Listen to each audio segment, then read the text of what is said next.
Good evening. ESPN's coverage of this season's FA Cup kicks off here in Crawley. We're very close to Gatwick Airport. And for Crawley Town, Swindon Town, for all the clubs still standing, one more victory means it could be Premier League class opposition next time round. The FA Cup for me is massive. I've never played at Wembley for Liverpool, so that's something that I'd like to change. The feeling is all your dreams coming true as a young kid.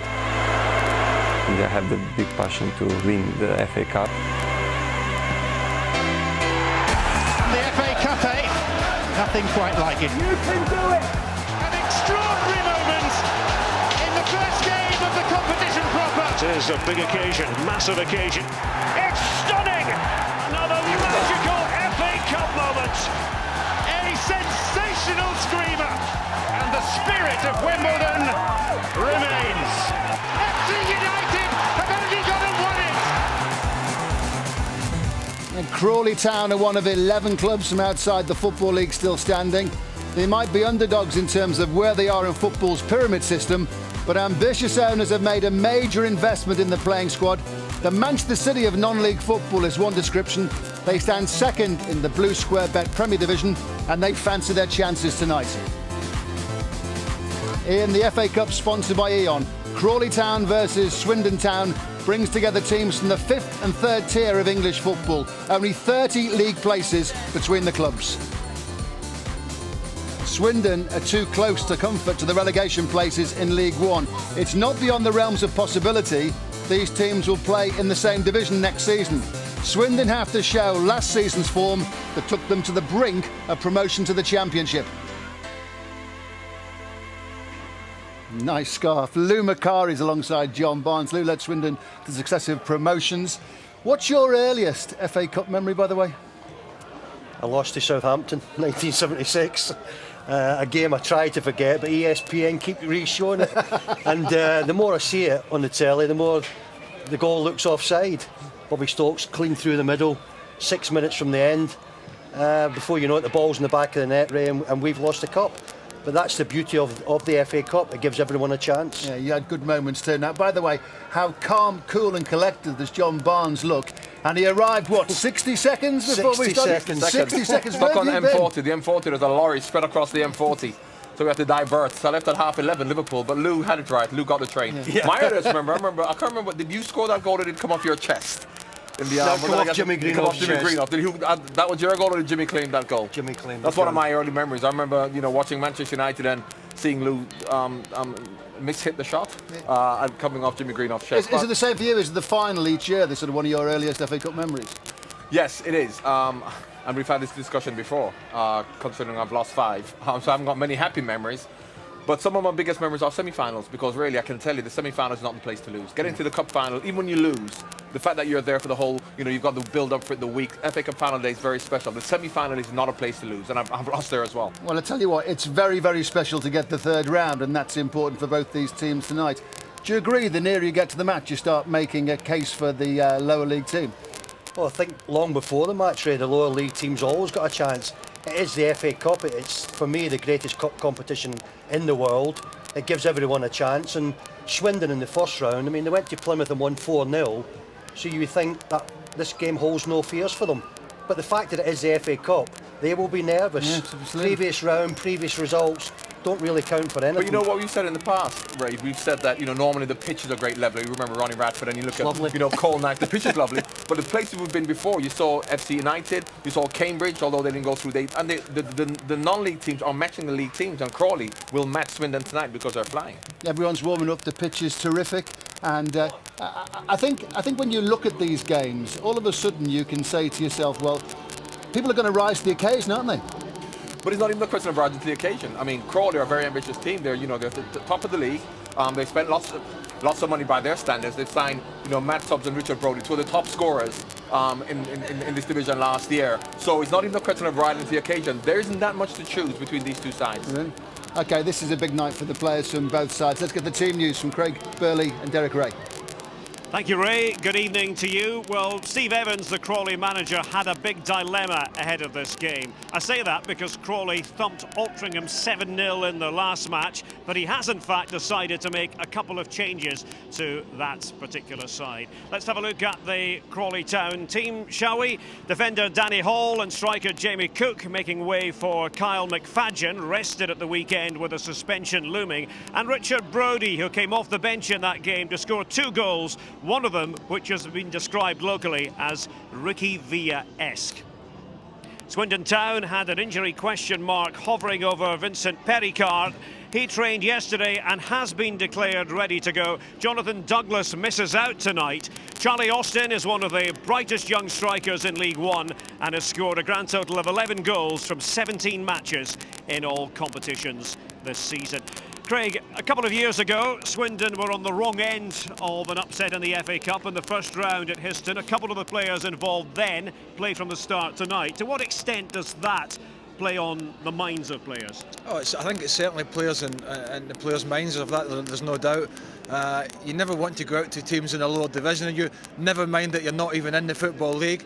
But Crawley have spent a lot of money. They're big spenders. They're second in the Blue Square Premier, and Swindon will know that. But they've got guys that can put the ball in the back of the net, and Pericard and Austin. Pericard once played for Juventus up front, and of course Crawley have as well in Brodie and Stubbs. I think Stubbs 16 and 20 this season. That's a very, very good return. So they are going to be a threat to this Swindon team. And I think the Swindon players are well aware of that. They know, Ray, that it's not going to be a cakewalk at all here. Thanks, guys. Between now and kick-off, we'll hear from both managers and meet their teams. In the last round, both were comfortable winners. Crawley, Swindon 4-0 winners at Plymouth. They reached the third round 3 times in the last 4 seasons. Crawley went one better. They won 5-0 at Guiseley. And in a few minutes' time, we'll learn more about this small Sussex club. They have big plans for the future and tonight. We believe if we can play well tonight, it's a game on, and you guys are here because there could be a cup upset. If we play well, there'll be a cup upset, that's for sure.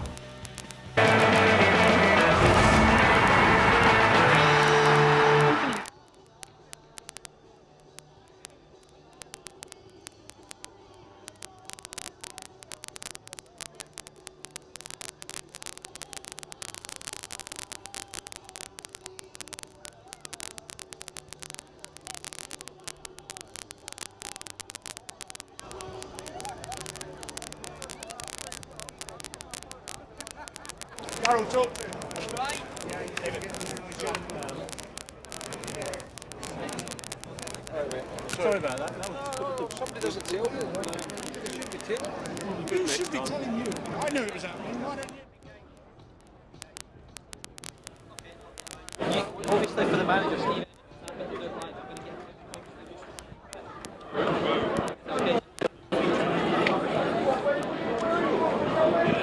Do you want me to do?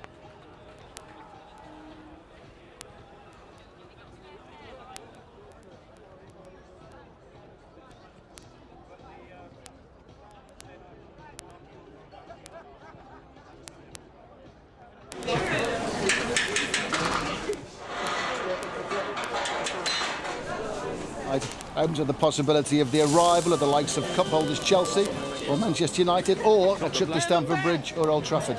Sub-zero temperatures aren't going to get in the way of them doing their level best to inspire their team.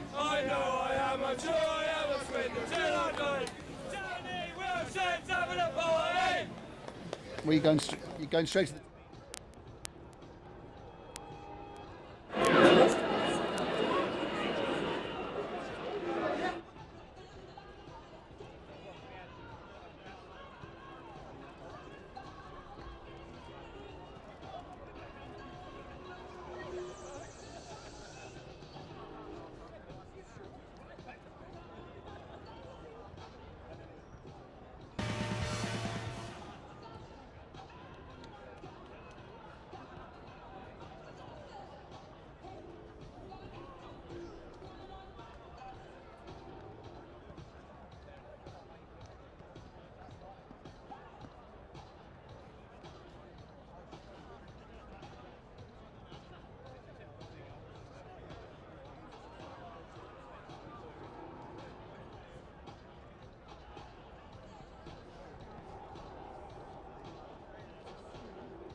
hat-trick of rugby union matches are lined up for tomorrow here on ESPN.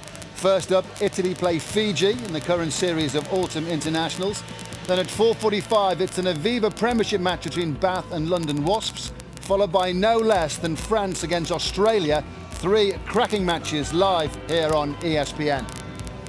In the FA Cup sponsored by E.ON, fans of Crawley Town and their opponent Swindon Town are well aware that a victory tonight opens up the possibility of the arrival of the likes of cup holders Chelsea or Manchester United, or a trip to Stamford Bridge or Old Trafford. Sub-zero temperatures aren't going to get in the way of them doing their level best to inspire their team. Crawley's Red Devils currently sit second in the Blue Square Bet Premier League, just a point behind AFC Wimbledon, but with a game in hand. For Crawley, well, a win tonight would be another big step in their master plan, as Darryl Curry will now explain. This is a place untouched by football's hierarchy. Crawley Town have never graced the Football League, but that might just be about to change. We're trying to do something a little bit special. This football club would like to be in League One. I think there's a lot more to come. The club, with a checkered financial history, is finally on a firm corporate footing. Money has brought security and players who can get Crawley back into the limelight. Bruce Winfield invested a huge sum of money, and over a period of time, him and another lady in the town, Susan Carter, her family, and Bruce went about clearing the club's debts, which were way into 7 figures, and they've done that. Now we're debt free. Defenders, can't be any deeper than that, centre circle defending. Back in the summer, when Bruce sat down with myself and told me what the budget was, he came up with an idea or a strategy that could we take a certain amount of that budget, and because the money was in the bank, could we take some of that money and use it to purchase players that we would like, that wouldn't be available in an open market for nothing. Before, they'd never spent more than about £4,000 or £5,000 for a player, and majority of players they hadn't spent anything on at all. And then suddenly we hear, oh, they're putting in a bid for £70,000 to buy Matt Tubbs, who was the top scorer in the conference last year. We don't have the same wage bills as 3 or 4 clubs in this league, but we've been able to go out and sign the players for decent transfer fees that probably is the envy of most clubs in League 2 and 1. We don't pay big wages, not in comparison to some other clubs in this league, but what we do, we give them an environment that makes them feel happy and want to be here. This is Richard Brody, our record signing. People in this league probably think it's come for the money, but it's nothing to do with that whatsoever. I've come to an ambitious club who are well prepared and well organised and set up to go better places. Ambitious to get in the Football League, and that's what I want to be. It's a far cry from the rigours of recent times. Twice in the last 5 years, this club have come dangerously close to extinction, and that makes their recent rise all the more improbable. The club has twice been in administration. It's had different changes of owners, and only about 3 or 4 years ago they came actually within 1 hour of being liquidated totally. But now they're looking ahead to a brighter future. There's money in the bank, no lingering debts, thoughts of the old Sussex Floodlight Cup well in the past. They believe this is their time. The FA Cup is the competition that really puts the spotlight on clubs and gets people really excited in the community. It's going to be a tremendous crowd for this match against Swindon. We believe if we can play well tonight, it's a game on, and you guys are here because there could be a cup upset. If we play well, there'll be a cup upset, that's for sure. Crawley are at the peak of their all-time powers, sitting near the top of the football conference. They have never been at such lofty heights. I think that we've got a very good chance of going up. We'd love to, and we think that we can, but there's still a long way to go. There's a lot of hard work to be done to deliver that dream for this town, and this town deserves it. It absolutely deserves a Football League club. Think outside the box. We've got bags of experience, FA Cup experience, pitch side here at Crawley Town. Lou McCarry's alongside John Barnes. Interesting because they're running this club like it's a League One club already. That's the standards they're going for. Well, that's what they're preparing for, and no more. And they've shown their intent in signing the joint top scorers. Tubbs and Brody last year, 26 goals each. Spent quite a lot of money. There are reports of £275,000 from York, which they've denied, and maybe £70,000 for Tubbs. So, you know, they have ambition and they recognise that they need to score goals. So that's why they've gone about it that way. You know, for the Crawley fans, well, that just shows they mean business. You just go out and buy the dynamic duo, and that shows we absolutely want the goals that's going to take us into the Football League. Well, that does help, Ray. You've got 2 goal scorers that can score like the 2 that Crawley have got. It takes you a long way, but I think what shouldn't be overlooked is they are the meanest defence in the Blue Square Premier League at this moment in time. They've only conceded 16 goals, and sometimes when you've got a couple of strikers, they take all the plaudits and everyone else is forgotten, but defensively they're sound, which will make it difficult for Swindon tonight as well. You know what? The spirit in this team, I'm starting to sense just that they mean business. They've got serious heads on about winning the game, but look, they're smiling faces. Look at Brodie. Well, they're confident. You know, he scored a couple of goals on the weekend. Tubbs got a hat trick. So you know they're playing. They're full of confidence. And you saw even in the interview before, while they say they've come here for the right reasons to go to the Premier League, to go into league football, I think that financially they're doing okay as well. What's this remind you of, guys? Bad defending. Give credit to Brodie. Look at that. How far is he going to go? He's going all the way, Ray. Is this Ricky Vieira or is this Maracana Barnsley? Well, it was a bit warm in the Maracana. It's probably a bit warm when Wendell and Ricky Vieira did it. But you know, he's playing. He's full of confidence. They're full of confidence. They're relaxed. They're enjoying it. And we've seen it most Fridays we've been to ground studies. We've seen it. I think when you're talking about confidence, Ray, and team spirit, if you know the manager, that stems from Steve. Yes. Yeah. He is a confident fella. He's a good manager. Did exceptionally well with Boston. Yeah. And he'll have this team revved up tonight to give Swindon a real game. There's no doubt about that. He's a tough cookie, and if someone isn't doing it, he can bring other people on. And alongside Brodie, he's got Tubbs, and he can score, and he's a top player. They can, but of course, you know, they are stepping up because Swindon. And while I believe that their position, I think they're in the fourth position in the league because they've got good players. You talk about Prutten, you've got Pericard, Austin up front, who's got 11 in 17. Swindon are a decent side. When you say they're stepping up, John, I think 10 out of the starting 11 tonight have all played in the league, the Crawley team. So there's no inexperience there. And when was the last time we covered a non-league team versus a league team with so much experience? Yeah. If you add up the league appearances, Football League appearances in this Crawley team, I wonder it'll be quite a high number. Now, but the other side of the coin as well is that Swindon have Charlie Austin. Yeah. And he's a player that I think Crawley tried to sign because they're so ambitious. A lot of clubs tried to sign him. Yes, and in a struggling Swindon side, he's got 11 in 17. You know, he's got lots of quality. Pericard up front as well. You know, and Prutten. I mean, they're a good side. John Paul McGovern, who I remember as a young lad at Celtic. And he's got Premier League experience. So this Swindon side, you know, they're not going to be any pushover. But as you rightly say, Crawley are full of confidence. Cool Town to Swindon, big jump. He's managed to cope with that, Ray. I think his next step, unfortunately for Swindon, will be away from Swindon Town into the league. No doubt about it, he's a goal scorer. Guys, thank you very much. Right, let's get a view from the central characters, pitch side ready to go. And first of all, I think Daryl's with Mark Steen, the Crawley physio. Ray, many thanks, that's right, and Mark knows all about the FA Cup. 1994 FA Cup final for Chelsea, along with one Craig Burley. Tell me your memories of that year. Yeah, I mean, it's the best day of my life, playing an FA Cup final. You know, you dream of it as a kid, and like, you know, I was fortunate enough to play in the 1994 FA Cup final, and I'll always remember that day. Didn't end well, I know you lost 4-0, but here you are now as the physio, so how did that come about? Yeah, like I went to university and studied for 3 years to get my degree, and you know, I'm thoroughly enjoying it. The gaffer era has been unbelievable. You know, like I've arrived at Crawley in the last 8-10 weeks, and it's been thoroughly professional, like the way that they've conducted it throughout the club.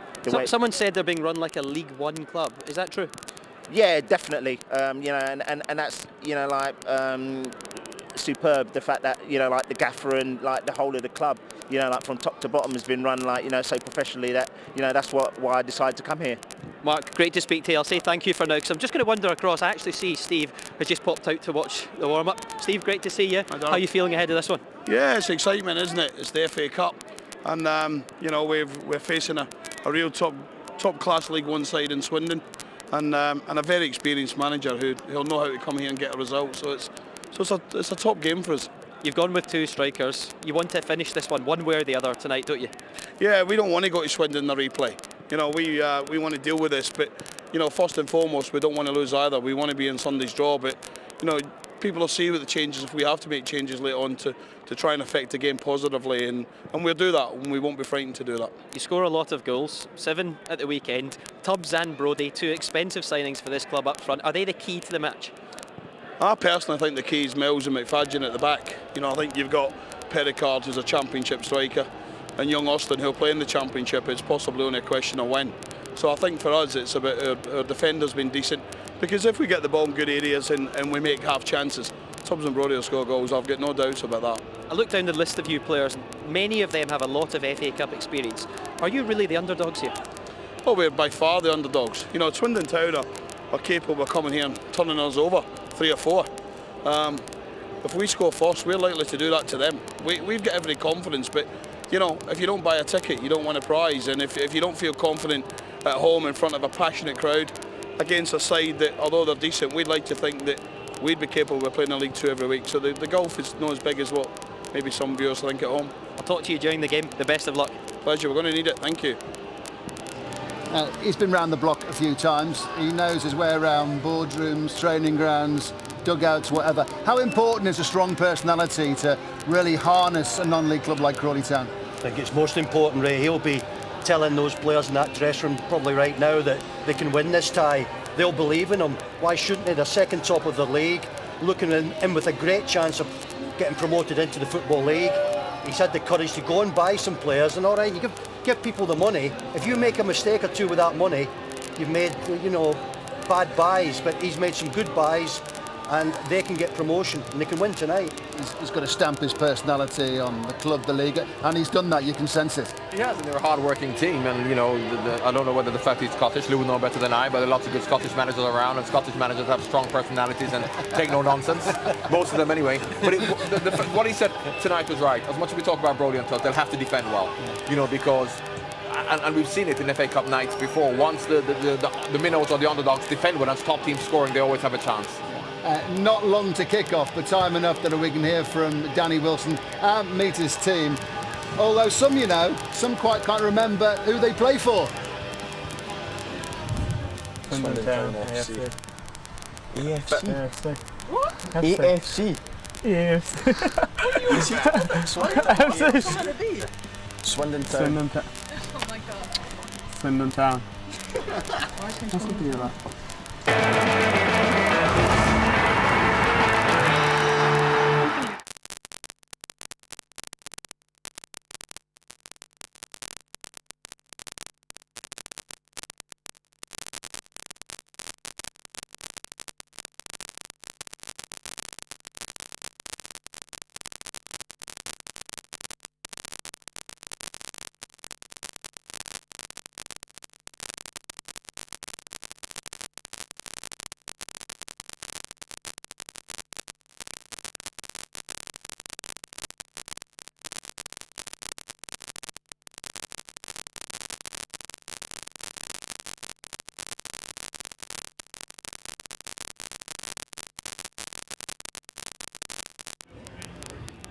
This is a radio stick. Radio stick will be using this to interview managers during the match. Superb.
No, if you could lollipop, yes, please.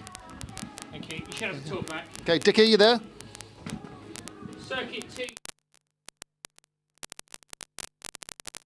Yeah. 2. Get on the bike.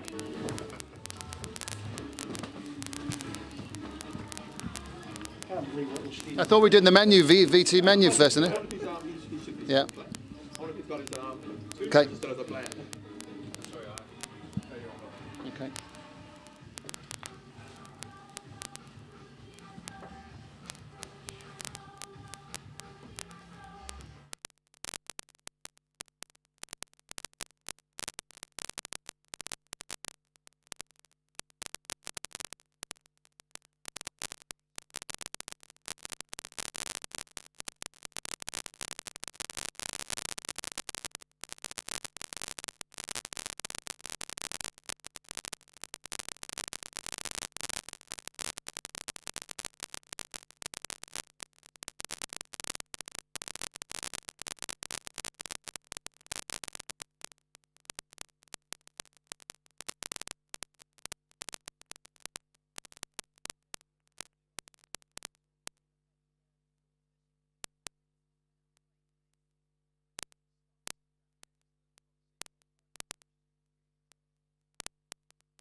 from away.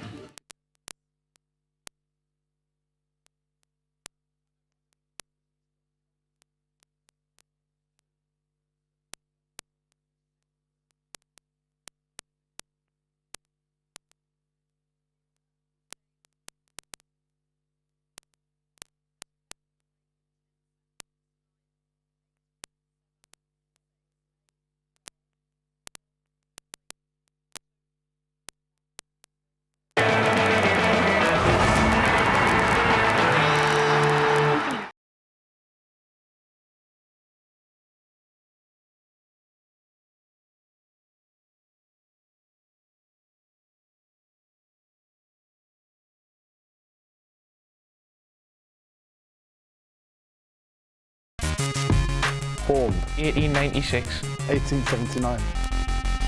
Honours. 4-time Sussex Senior Cup winners. 1969 League Cup winners. In the first round, we hammered Guiseley 5-0. We knocked 4 past Plymouth. FA Cup third round 1992. FA Cup semi-finalists 1910, 1912. Ones to watch: TNT, Tubbs End, Torres. Charlie Austin. Sergio, no Fernando. Tomorrow's headline: Robins cruising to the third round. The Red Devils send Swindon to hell. 107 miles between Crawley and Swindon, and the temperature is dropping like a stone. We think it's just above 0, 1 at the moment. I think it's going to go lower than that. But faithful Swindon fans have made the trip. Jumping them down and shouting is going to be a good idea to try and keep warm in the second round of the FA Cup, sponsored by Aon. The Crawley-Swindon match is live here on ESPN. We've moved into the gym just to get a little bit of the match atmosphere before we go. It's cold outside, nice and here. See, you were talking before about the fact that Crawley Town have big plans. They've got a great gym, their facilities behind here are terrific. Yeah, but I mean, if you look and see the little sayings, and it's all about embracing the psychological aspects of success. Not the physical aspects, the psychological aspects. If you look at things like team, together everyone achieves more, the attitude, consistency, 100%. And that is what, if you go to Liverpool, you go to all these clubs, these are the same things that they have, you know, talking about the psychological aspects of success. And Crawley are doing it the right way. Yeah. The nearer we get to kick-off, you can just see how much it matters to Crawley, but and Swindon too. A tough game for Swindon, Ray, there's no doubt about it, but Steve will have his lads wound up for this game. I mean, you see the preparation around the gym here with, as John said, the different sayings. Steve's been around the game, he visits clubs, he works hard at his game. In my time in management, he was the one manager I used to see everywhere. Wherever I turned up, he happened to be there. I was starting to think he was following me around. So you've got a hard-working manager, and he demands that from his players. And no matter what happens tonight, I expect to see a Crawley Town team working their socks off right from the start, right to the very end, and putting pressure on Swindon. Barnes, you can't go on the bike at the moment. We've got work to do. You can't do anything on the bike at the moment. Coming out from the Let's meet the teams. Swindon in a few minutes' time. But first, there's a proper introduction to Crawley.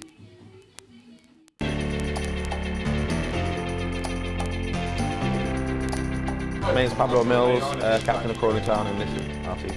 This is our supposed to be keeper. Couldn't catch a call, to be fair. One of the old lads in the group as well. Good lad, really. This is Wills. Been here for about 20 years. Knows everything about the club. He's due a testimony soon as well. This is Kyle. AKA, no. See, he's got a big hooter. Dino. Into his head and all that. He's a bit of a weirdo, to be fair. Woolman.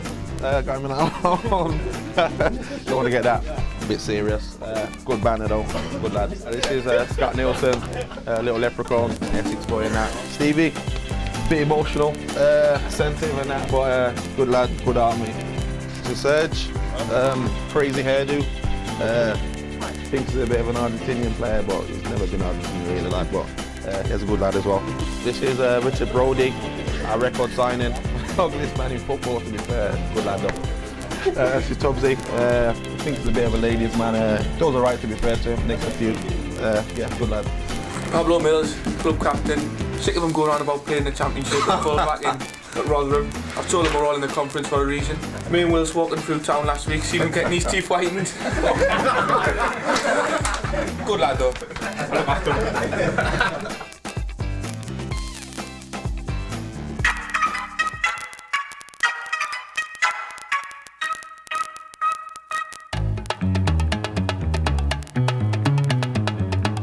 is behind the scenes Swindon Town Football Club. Let me show you around. We've got the boot room in here, all the boys getting the boots ready for the game. Thomas de Sevy's jacket, get the worst fashion sense I've ever seen. There's all the young boys here, don't know all their names. I don't talk to them. Matt Richie, introduce yourself. Say hi. Matt Richie, Sky. This is Bolly, on loan from Man City. Striker. Coming into the changing room just now. Come and meet some of the boys. This is Dave Lucas, our goalkeeper. Came in from training one day and we still don't know who the culprit is, but they've put up lookalikes all around the changing room. As you can see, Al O'Brien looks like Shirley from EastEnders. Lexi, John Francois, he obviously looks like Eddie Muppet. My boy, he's all my own work as well. I don't have a clue who that guy is, but it looks a double of Nathan Thompson.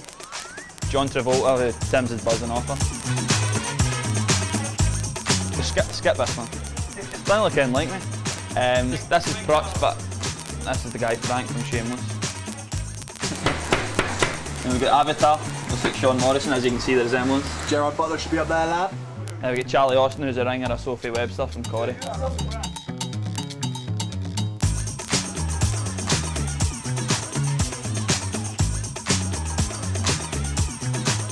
Come where every player doesn't want to be in the treatment room. But Michael Timlin, does he need a bit of treatment? He's enjoying himself, isn't he? Good to see Swindon are really entering the spirit of this.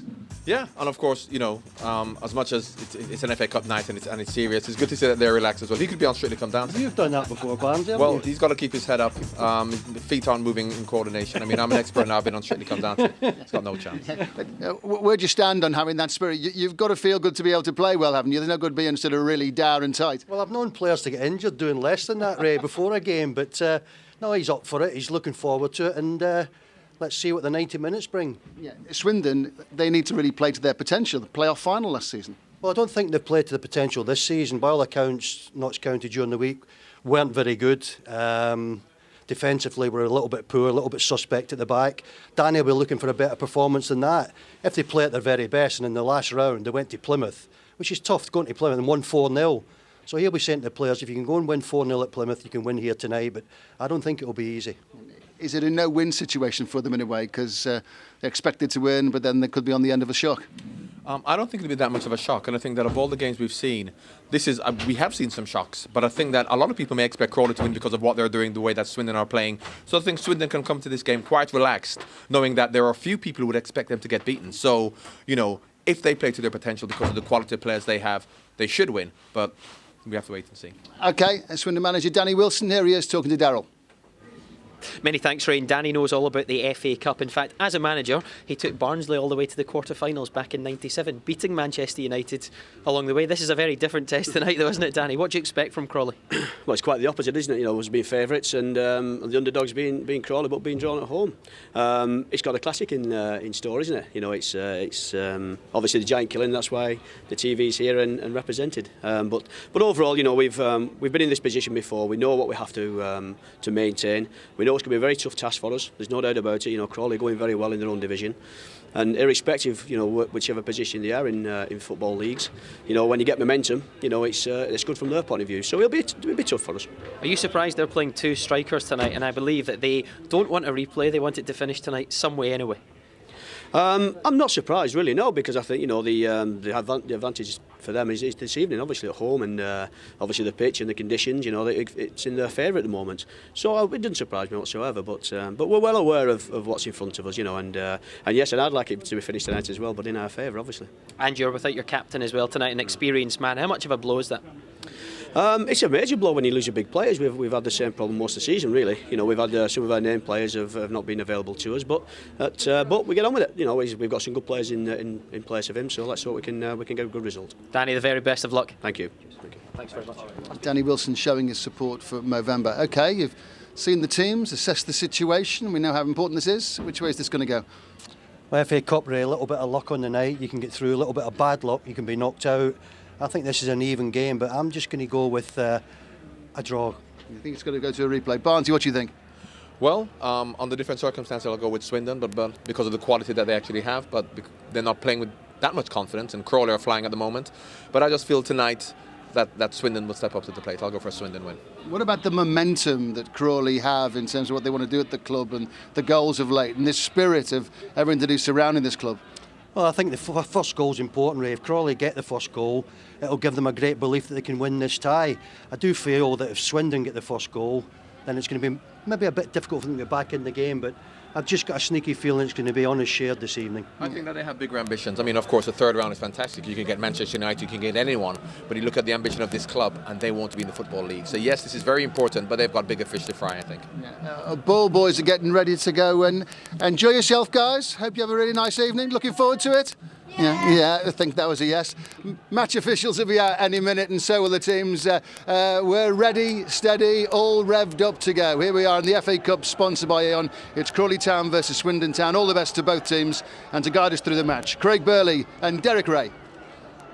Thank you very much, Ray. Well, in the early rounds of the FA Cup, it's all about making headlines, isn't it? Crawley Town tonight hope to find themselves on the back pages come tomorrow morning. For Swindon, it's all about making this a non-story.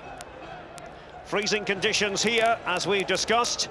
A cold November night in Crawley would have many an Argentinian hankering after the summer that's just arrived there. But not Sergio Torres, whose dream was always to play in England. He has found a home at the Broadfield. Torres will be asked to provide attacking thrust from a wide position in midfield, while Richard Brodie and Matthew Tubbs supply the goals. Tubbs has 16 to his name this season. Danny Bowman reached the last 4 of the FA Cup with Wycombe Wanderers in 2001, Craig. Well, it's a Crawley team that's got plenty of Football League experience. Pablo Mills was at Derby and has played in the top flight with me many moons ago. In front, Bowman and Masterton. Bowman got promoted with Oxford. Masterton knocked Celtic out when he was at Clyde, so he knows a bit about Jack and Keller. You mentioned Torres, but for me, what Crawley are about are the two front guys, Brodie and Tubbs. Loads of goals between them. Steve Evans will be looking for the servers up to them quickly. It is a homecoming of sorts for Swindon Town goalkeeper Phil Smith. He spent 2 years with Crawley between 2004 and 2006. Tonight, he makes his 100th appearance for the Robins. Vincent Pericard returns to boost the Swindon attack, and the Frenchman will partner the exciting 21-year-old Charlie Austin. Captain Jonathan Douglas is out with a groin injury. John Paul McGovern and Michael Timlin were in the Swindon side, knocked out of the cup by Histon in the first round 2 years ago. Again, I think you're always walking on eggshells when you're the side that should really win the game, and that's what Swindon are. Plenty of experience, probably struggling for a little bit of form at the moment, losing too many goals for Danny Wilson's like them. But when you've got somebody up front like Austin and Pericard who's playing at Juventus, then you've always got a chance tonight. The FA Cup builds connections between football clubs. This is the first official meeting of Crawley and Swindon, although their paths did cross in a summer friendly in 2005, Swindon prevailing by 4 goals to 3. And although it's a tale of non-league against the Football League, Crawley are certainly not your team of local butchers and bakers. The squad expensively assembled, not just by Blue Square Bet Premier standards either. The resources and training facilities would be the envy of many in Leagues 1 and 2. Swindon currently 20th in League 1 will likely have to dig deep if they're to reach the third round. They've managed just 1 away win in the league, but the Robins have twice been successful on their travels in cup competitions this season. I know it's cold, Derek, but I think these lads want to just get out and get on with it, sort of filtering out. No rush at the moment, but I think both will just want to get out there, get the game started. It's cold, get moving. Crawley want to get a bit of pressure on and really ask a few questions of the Football League side Swindon, who should be favourites to win it. Two English towns separated by 107 miles, Crawley and Swindon joined together tonight on ESPN in the oldest cup competition of them all.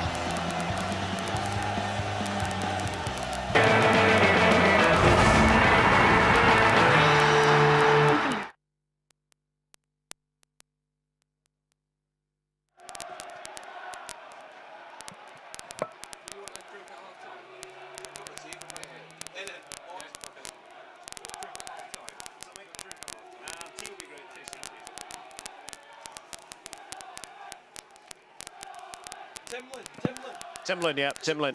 What is it? Michael Timlin, yeah.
And welcome back to the Broadfield here in Crawley. The Covers were on the pitch until well into the afternoon. The temperature has plummeted, but the FA Cup over the years has been so much about non-league teams and their red-hot moments. Richard Brodie will lead the line for Crawley Town, the 23-year-old. The record signing joined from York City during the summer. And playing alongside him is Matt Tubbs. He's 26, and he's a very effective partner. Grand total of 15 goals in the Blue Square Bet Premier this season. Vincent Perricard is back for Swindon. There's some doubt about his fitness, but he has made it. The referee is Rob Shoebridge from Derbyshire.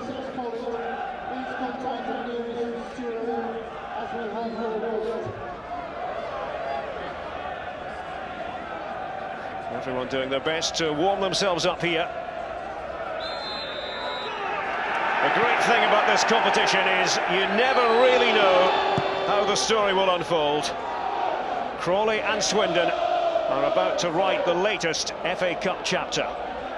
Swindon Town in their change strips, attacking the goal to our left in the first half. Charlie Austin tried to put on a bit of pressure, and it was a botched job, really, you've got to say, by Michel Kuipers in goal for Crawley Town. He's fortunate that this wasn't fatal. Well, you can see the surface is skiddy, but that's rolled back to him pretty nicely. It doesn't take a bobble now. Does Matt Richie have to take a touch here? Maybe if he takes it first time, a little bit early in the game, difficult skill, but keeper was out of position as well, so he had more of the goal to chip it at. Once he takes the touch, as he did then. He just invited the challenge back on, but what a nervous start from the goalkeeper. He is 36, Michel Kuipers. To the fourth round with Brighton last season.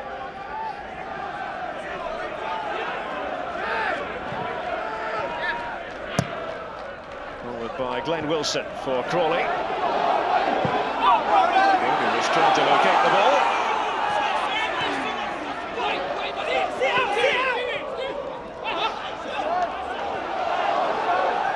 It's Torres from Argentina. Easy beat for Phil Smith, the former Crawley Town goalkeeper.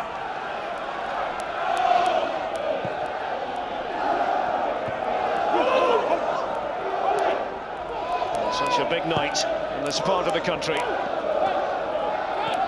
very large crowd inside the Broadfield.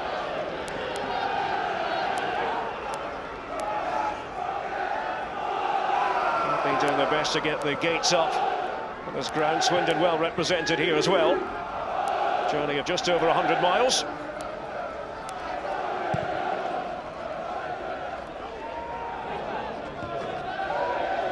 Sean Morrison winning that aerial battle. Morrison, the 19-year-old centre-half.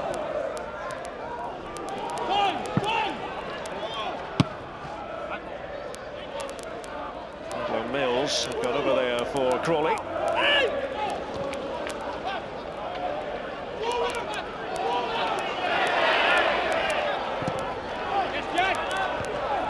America was up there trying to ask one or two questions of Mills. You remember him from the old days, Craig? Pablo Mills? Yeah, I mean, he was at Derby when Derby won the Premier League, and he was a youngster. Got a sniffy first-team action, but sort of lost his way a little bit during his career. Ended up at Rotherham, I think. Went to MK Dons as well for a bit, so had potential, but didn't quite fulfil it. Finds himself here at Crawley in non-league, hoping to become, obviously with the money they're spending, and the managers have got a league club, become a league club sooner rather than later.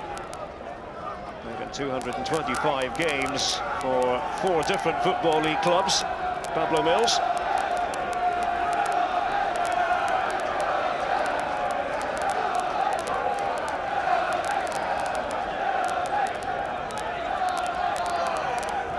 Crockett and Tubbs. Here at Crawley, it's Brodie and Tubbs who supply the firepower. Then we've got customer Brodie, and Morrison was draped all over him. Well, Morrison's only a youngster. You mentioned he's only 19, so I mean that pair up front will be a handful. I think for him, the non-league or lower division, certainly with Tubbs' goals, and Brodie will look to mess the centre halves up. Certainly the younger of the two. His handful there with the big fella backing in.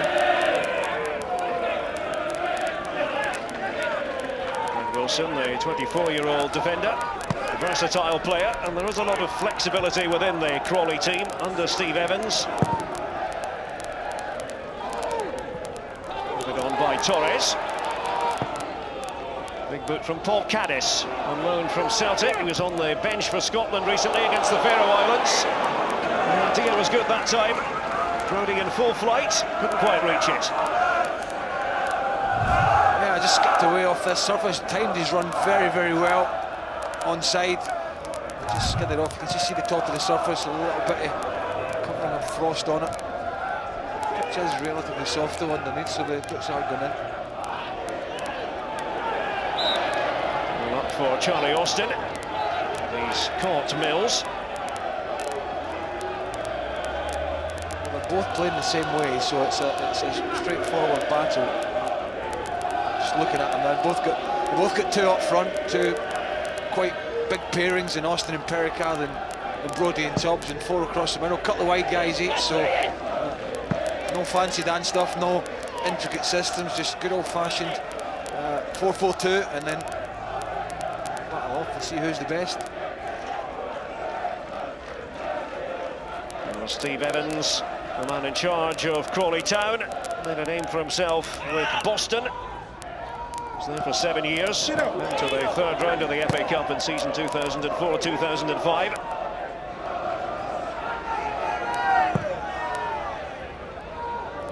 Kuipers. Tubbs.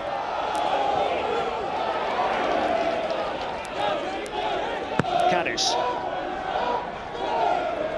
Slicing it out of play.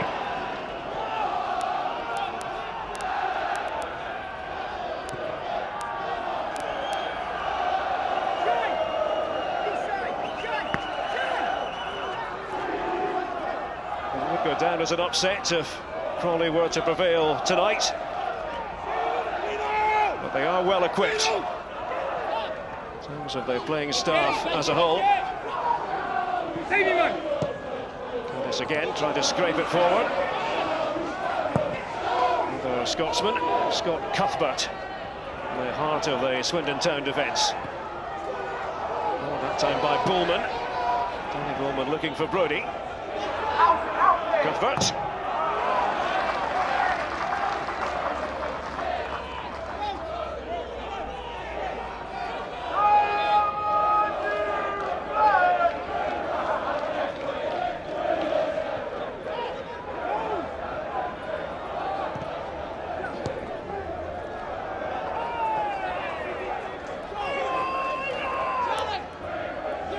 Danny Wilson has been in charge of Swindon Town since Boxing Day 2008.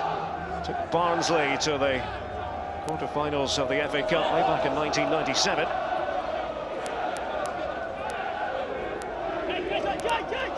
Zine Howell with the throw for Crawley. Turns 30 in 3 days' time. Howell. His 12th appearance of the season. They've all been starts. Throw a blanket and everybody over on that side at the moment. There's nobody on this right-hand side for Crawley whatsoever. They've given it away. It's all a bit too tight for them over there.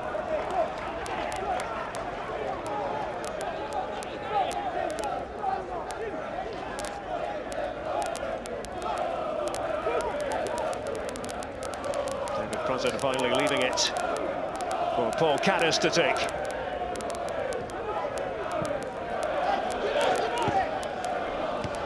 Pruzin. McFadden is the defensive anchor for Crawley Town. Rested in the last game, a 7-0 win against Altrincham, with a suspension looming. He's also carrying an ankle injury. There goes Nielsen. He's a real flyer, that right-hand side. There's plenty of pace. The boot of McFadden. Nielsen's in there again.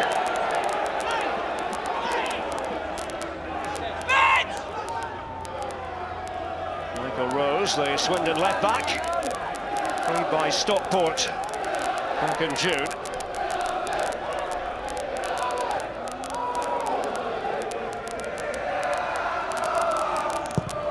So match so far that has been played essentially between the boxes. Britain's pass. Torres is there to gobble it up. And Howell. It's a clever ball in. Timlin remains calm. Michael Timlin back there defending for Swindon. Austin, offside against Pericard. Well, the idea was right, and I suppose when Pericard pulls into this position, he's really going to try and keep the Ceylon. Now, the right back, Wilson, was slightly deeper than McFadden, the centre half, but they just got away with that there, Crawley. Very high line. Pericard, born in Cameroon, and a former French under-21 international. He scored 3 goals in his last 5 FA Cup matches.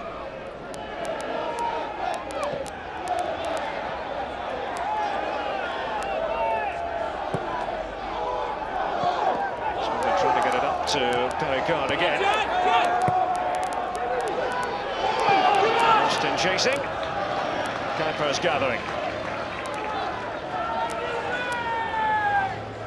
21 years of age, Charlie Austin was linked with a possible move to Millwall during the summer. Millwall, the team that beat Swindon in last season's playoff final. Can't really argue with 8 goals from his last 10 matches.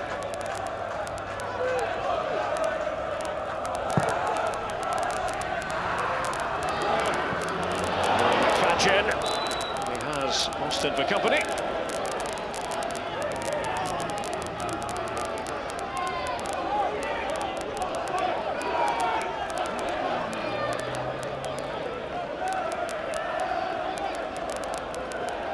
At least there's no biting wind here in Sussex this evening.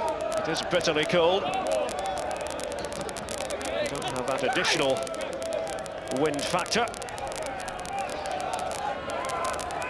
We reckon it's colder than 1 degree Celsius. Perhaps it's frozen up.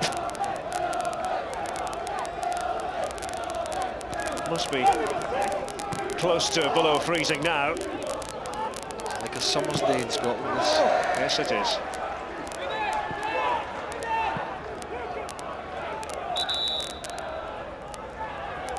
We did have the sheets on the pitch before the game, so there was a slight concern there. It wasn't there, I think, but they've done a good job, and I don't think it was ever really in any doubt. But they didn't take any chances, Crawley. This was from Steve Masterton, member of Crawley's Scottish contingent. Nielsen. Rose had the measure of the situation.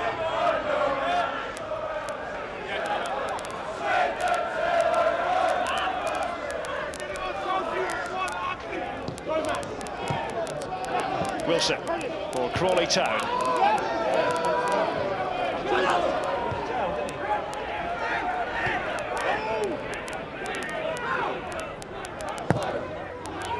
Forward by Rose for Swindon, over the head of Perricard. It's being attended to by McFadden. Here's Nielsen. Morrison's measured ball. Charlie Austin. Played in by Rose. Too close to Kuipers. Torres. Now Howell. Let's have pace. It's Torres. We found Howell again.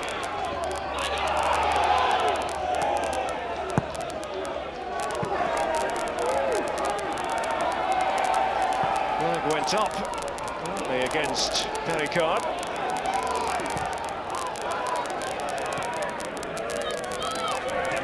Betts, the far side assistant referee, putting up the flag in the air. Prutton for Swindon.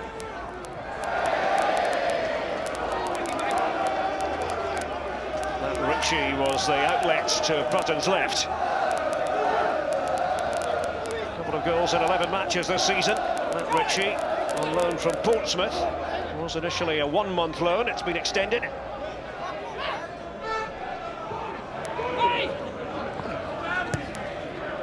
Back to Rose, and the ball was out.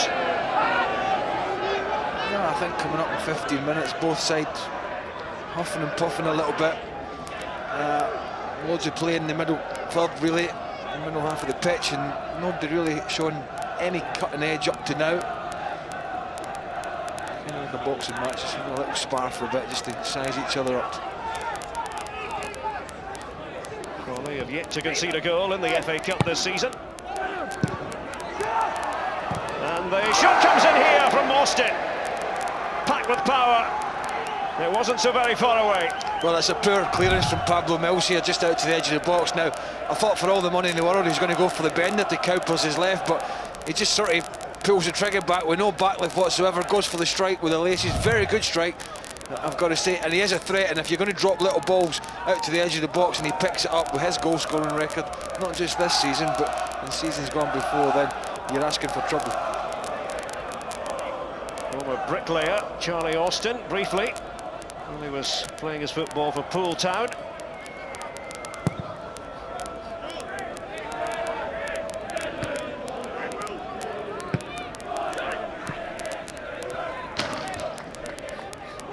Coming off Richie last of all.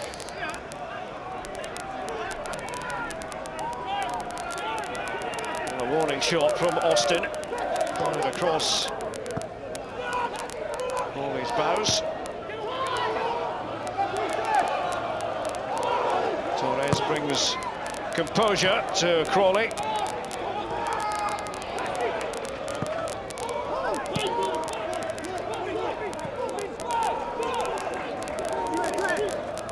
Mills.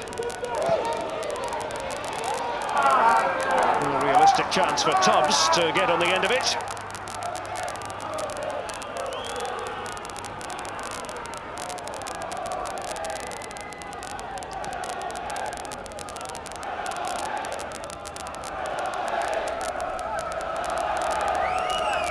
Phil Smith, the goalkeeper for Swindon, bringing up the century mark in terms of appearances for the Robins. Lost his place to David Lucas for a spell last season. Richie was given to him by Austin. And Mills getting in the way. Cotton was arriving. And that was spotted by referee Rob Shoebridge.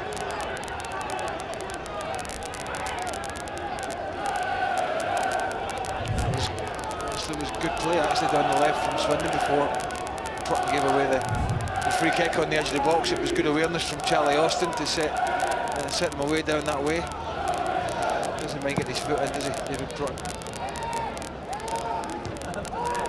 Red cards, so referred to there, coming against MK Dons and Plymouth. Kuipers, and sometimes that is his preferred way of playing. There's nowhere to go.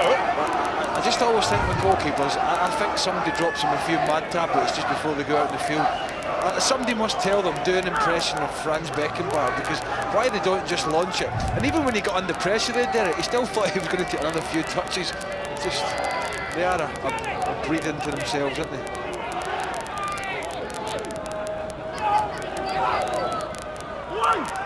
And Pericard tried to nod it on into the clutches of Kuipers. And Crawley might have something on here. Torres.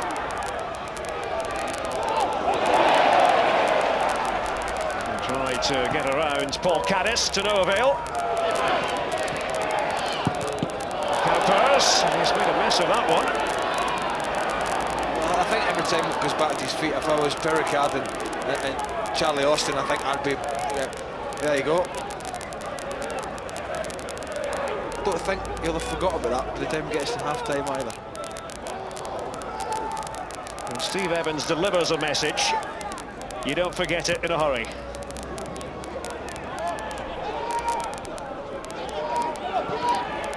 Torres.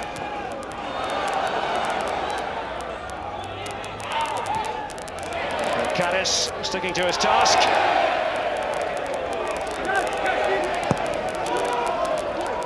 Austin's header. Mills over the top. And offside, the decision against Brodie. He didn't think much of it. No, he's been in a couple of times. I mean, once he was offside, once he wasn't. The ball just skipped across. It's tight, but he is just... I mean, it's a decent line, I've got to say, from Swindon. Very, very square. Nobody really much deeper than anybody else. So it's a good line, in all fairness to him. It's up to the striker to bend it on properly. Fine showing so far by the Crawley Town outfield players.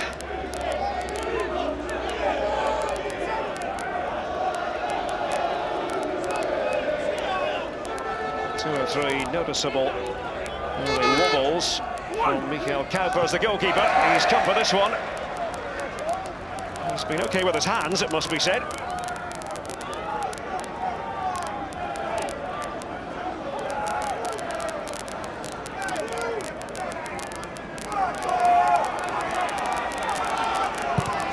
Tight, intimate little ground this, with Broadfield Stadium. It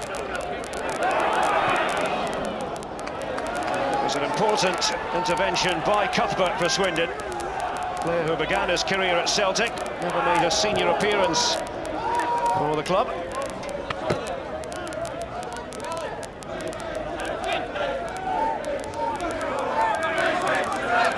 much Scottish influence at Swindon Town. Of course, in recent times they've had Scottish managers, Maurice Malpas, before that Paul Sturrock.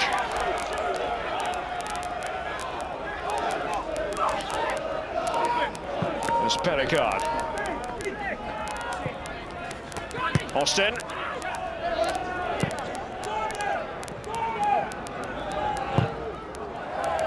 It's thundered high into the air by Mills.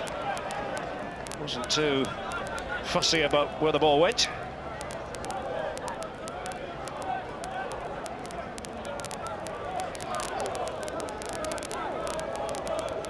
And the new ball was required.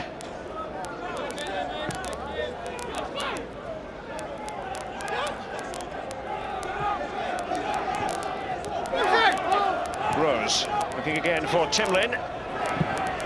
Timlin's low shot. That certainly wasn't going to trouble Kuipers. I just think it's about picking the right option at the moment for both teams. I certainly don't think that was for Timlin or for Danny Wilson there, but he looks nice and composed and calm. Danny Wilson doing his bit for Movember.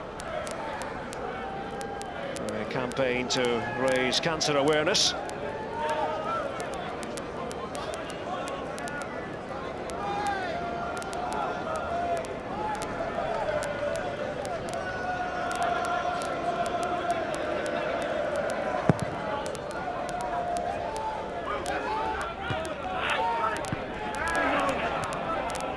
Plenty of aerial jousts out there.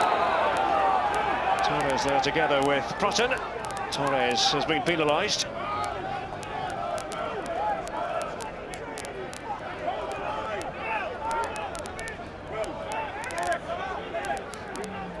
Swindon haven't been in the best of form, just 2 wins from their last 9 matches in all competitions. By Smith, the goalkeeper. Pericard couldn't beat McFadgen in the air. Here's Pericard again. Rose. Richie. Back to Cuthbert.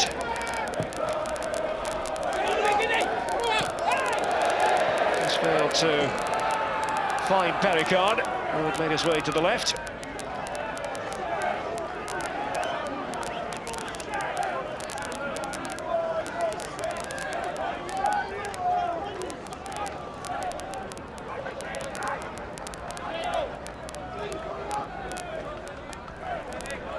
Brody with the head flick. Timlin succeeded that time in finding Austin. Here's Rose for Swindon. There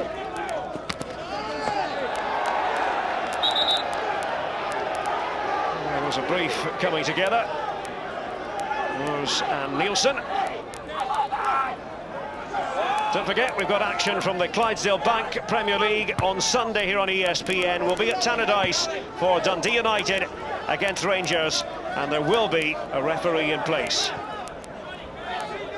Then on Monday, we're back in the FA Cup, sponsored by E.ON, with Droylsden against Leyton Orient. We'll take you to Greater Manchester Monday from 7. That's here on ESPN and at HD.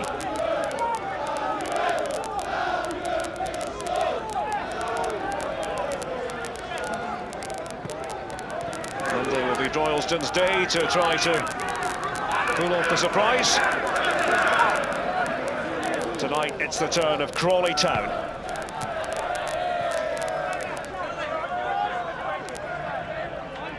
I certainly cannot fault Crawley's organisation, Craig, based on what we've seen in the opening 25 minutes.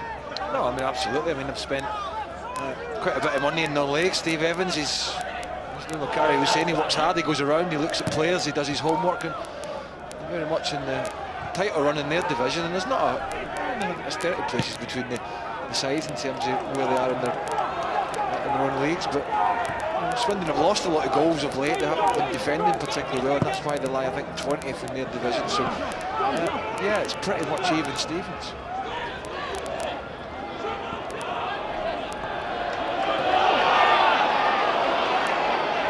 Prutton was trying to force his way through for Swindon, and it's Richie, and it's come back off the post again.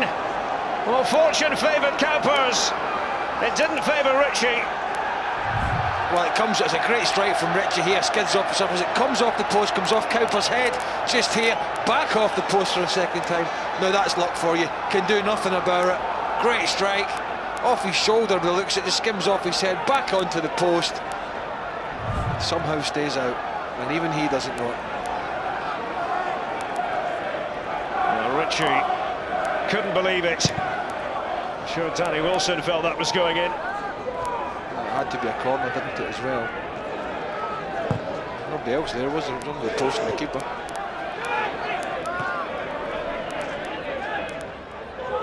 It's the corner not given to Swindon. It ought to have gone their way.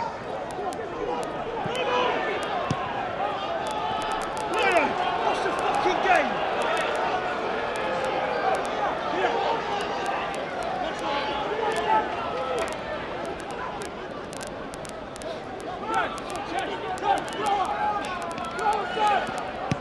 The main character in this drama so far has, without question, been Michel Kuipers, Crawley Town goalkeeper.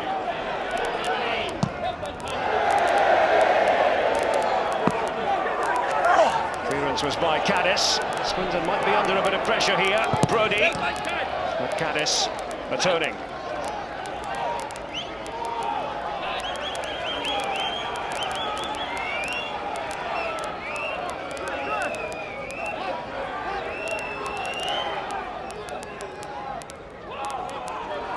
Here's Brody.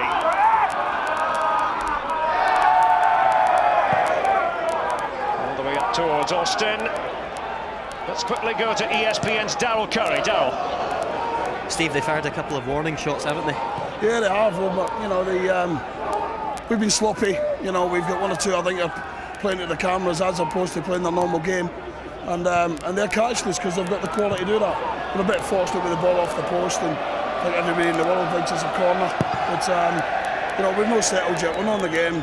We're not playing yet. So if we stay at 0-0, we're happy, and you know, we're looking at 20 minutes going, and Crawley Town's not playing. We're 0-0 with League One. So for no playing, we'll take that. But we need to do more on the ball. We need to pass it more. Thanks, Steve. Thank you. Brutal honesty from Steve Evans. Wouldn't expect anything else from someone from the west of Scotland. Yeah, I mean, I think he's absolutely right there. They're just, you know, a little bit tentative in possession, and I think he's maybe talking about Torres in that far side, or the side closest to Steve Evans there, playing in the left midfield. A couple of times he's had it on the ball, and he just wants to get his head down and go on some mazy dribble that he's going to beat 5 and 6 people, and maybe that's what his manager was making a reference to with the ESPN cameras here. Everybody wants to be a hero, but not everybody can be a hero. It's a team game. Perhaps an opening here for Torres. And it's ended up being a very useful ball, but how about that for a challenge inside the area from Scott Cuthbert? Denying Bowman.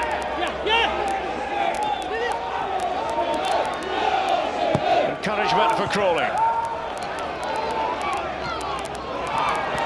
Masterton able to latch onto it for the home side. Here's Austin. Who's carry a genuine menace in front of goal, Charlie Austin.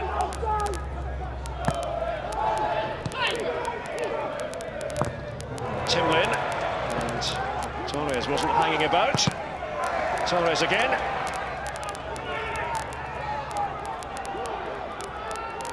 Pericard. There's Prutton. Number 29, David Prutton. Rose. And Richie for Swindon. Well, that takes off. Well, he makes a great run actually in behind Wilson, the fullback. It's got a bit of ball watching. This is the only chance of the game really felt to this fella as well. Great strike. Kuipers has had a bit of a dodgy start, beaten. Nobody else near him. Off the post twice and goes out for a corner, and the referee gives a goal kick. Quite incredible. The adventures of Michel Kuipers.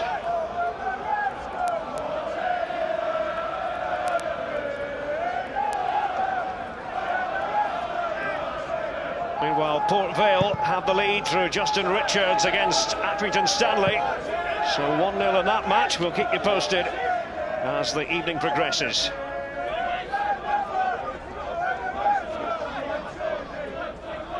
Crawley and Swindon fighting for a place in the third round of the FA Cup, sponsored by Eon. Incidentally, the draw for the third round is live on Sunday, 6:05. You can follow it on soccernet.com.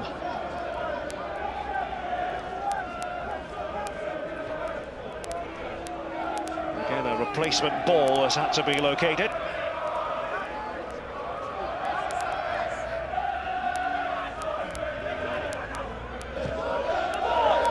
Brody competing for it.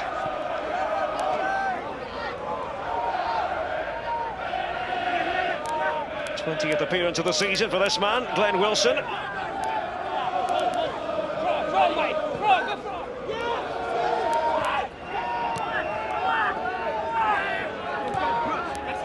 Richie just nicking it away. McFadden forward for Crawley. Nielsen's header. Now Masterton.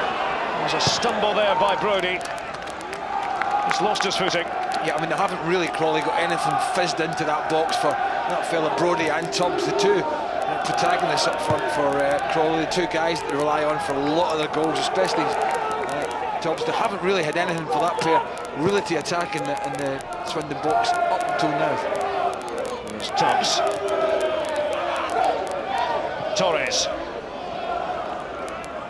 Howell making the run. Goal kick. Yeah, might be getting a little bit frosty in top. A few players losing their footing at key times. Well, still it says 1 degree Celsius. I think we've long since given up believing that. I thought that was an iPod.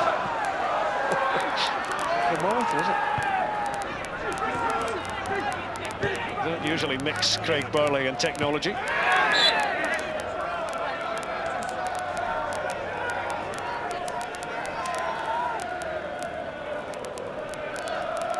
Timlin, the 25-year-old, former Republic of Ireland under-21 international.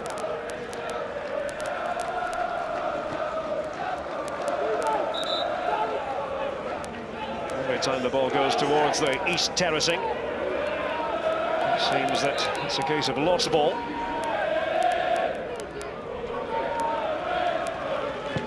Brody, one of the targets. McFadden's up there as well. Mills taking that free kick. Morrison's header, only as far as Torres. And Torres with that effort. Well, the initial piece of skill was excellent. It was absolutely excellent. Nice, quick feet. Nice change of direction just here. John Paul McGovern diving in. See you later, but that's really not an angle that you're going to score from, is it? Let's be honest. First effort on goal from Steve Evans, Crawley Town.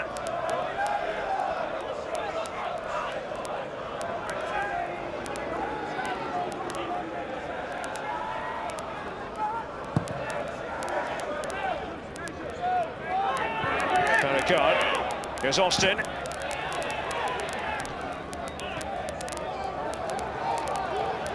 Caddis.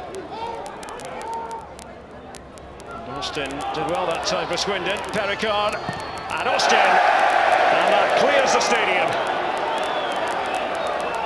Yeah, might have taken it on there, Charlie Austin. Bit of composure. I think that's what Danny Wilson's saying. And Pericard just making a nuisance here on McFadden, getting in.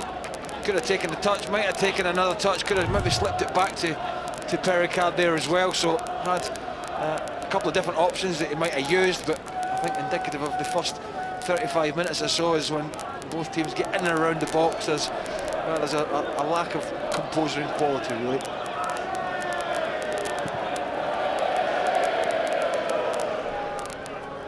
Well, somebody managed to find that ball. That went all the way over the roof just then.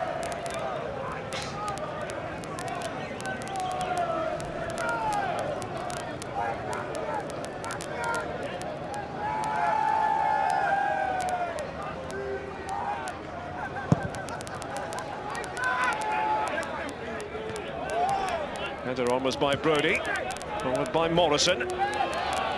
Perricard showing off his combative qualities. McGovern looking for an outlet on the right. Caddis. Away by Howell for Crawley.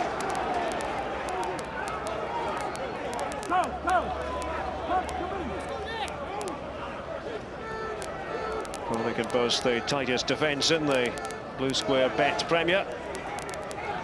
16 conceded in all. Only 3 shipped in the last 5 games.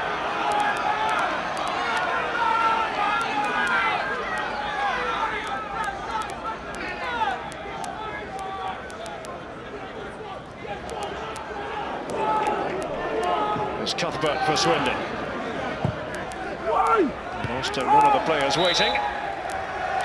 Free kick.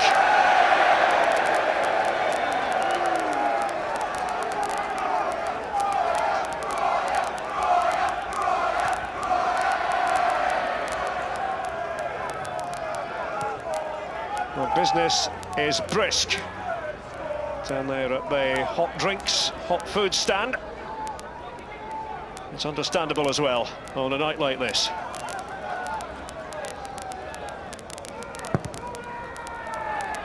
Very much a pie and bovril sort of evening.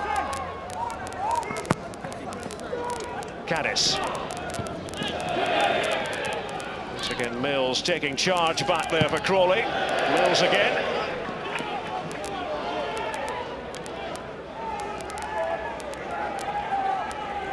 With the Rotherham side that lost in the League Two playoff final to Dagenham and Redbridge back in May. Pablo Mills. He's on loan from Rotherham. Lost it. Just couldn't keep it in. Bruce! Bully! Bruce, come on!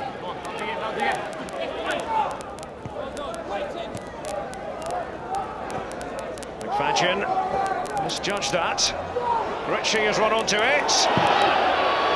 Had to go foul. Had to go foul. Wilson, Glenn Wilson. He's got to have pulled him down there. Not given anyway. Here's Nielsen. So 1 or 2 flashes from Nielsen in this first half. Brodie's pass. And Morrison shepherds it back to his goalkeeper, Smith. Well, Richie certainly thought he was fouled. Yeah, I mean, he looks quite a tidy little player. I think there's a little bit of contact. Might have been just toppling over a little bit before the leg was poked out by Wilson, but there certainly looked to be a little bit of contact. Anyway, nothing came of it. Nothing was given.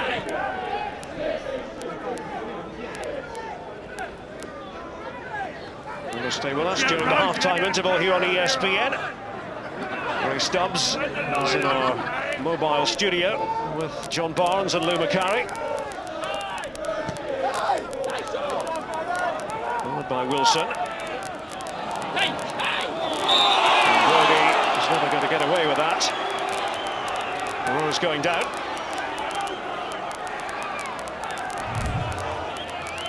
Yeah, I mean, I think just a bit of frustration, really. I think when you're the non-league side and you're not far off half-time and it's 0-0, you've got to be happy to a certain extent. But I think all the talk down here was that with what they spent and how they're playing the league, that this Crawley side are really going to go for the throat of Swindon early on, and that's very much not happened.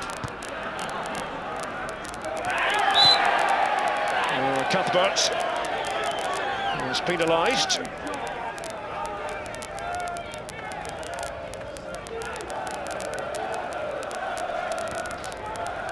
Once again, Swindon with a bit of defending to do. McFadden, the Crawley defender, has gone up for the set piece.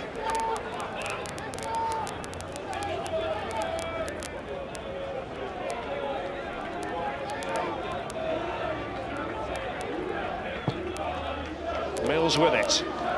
The idea was to find McFadden.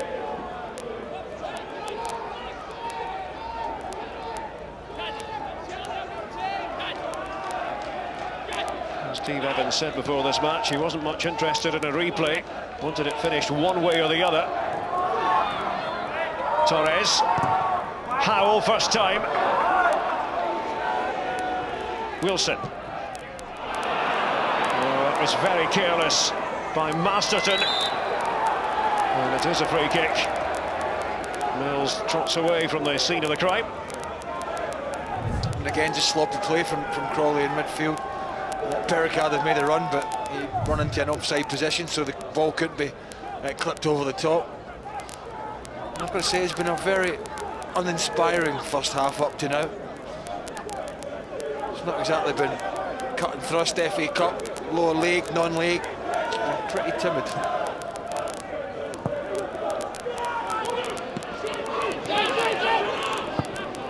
Swindon trying to turn the screw, and Austin arriving, and Kuipers did enough. Away by Mills, and Crawley survive. Well, he did very, very well there, Kuipers, because Austin just sneaks round the back post here on the blind side of Pablo Mills, and that's a very good save. And from somebody who scored the amount of goals that Austin has, that was a very good chance, the best chance of the game by far.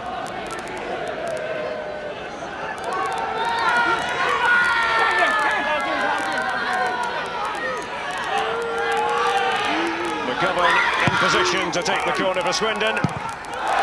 Mr. Proton, it came back to Cuthbert.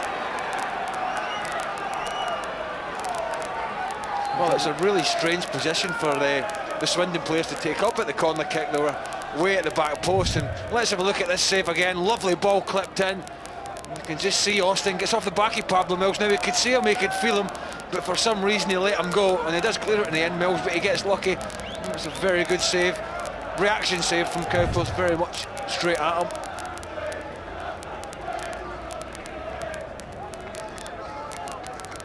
I'm sure Ray, Lou and John will be talking a fair bit about Kuipers' now half-time analysis.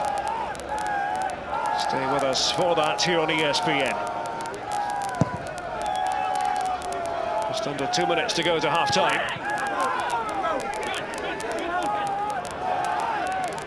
He's a big lad, Morrison, isn't he? The youngster, number 14 for Swindon. He's coped very well with Brodie so far, been up against each other directly, but he's come out on top in terms of winning most of the headers. And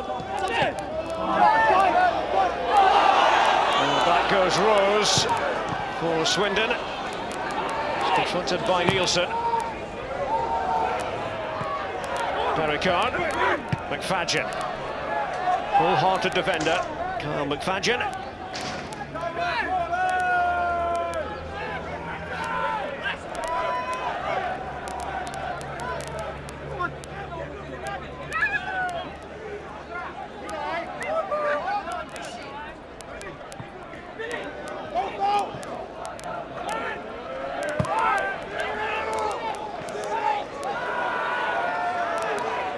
Wasted ball by Rose.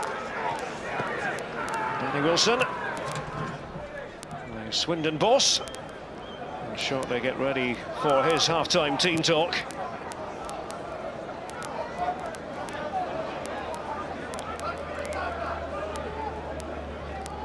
Steve Evans, the Crawley Town manager, 48-year-old Glaswegian.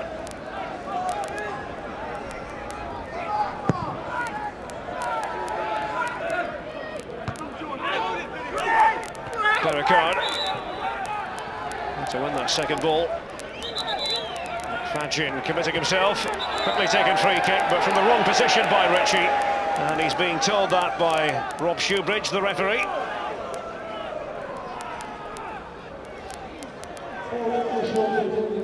We'll have one added minute in this first half.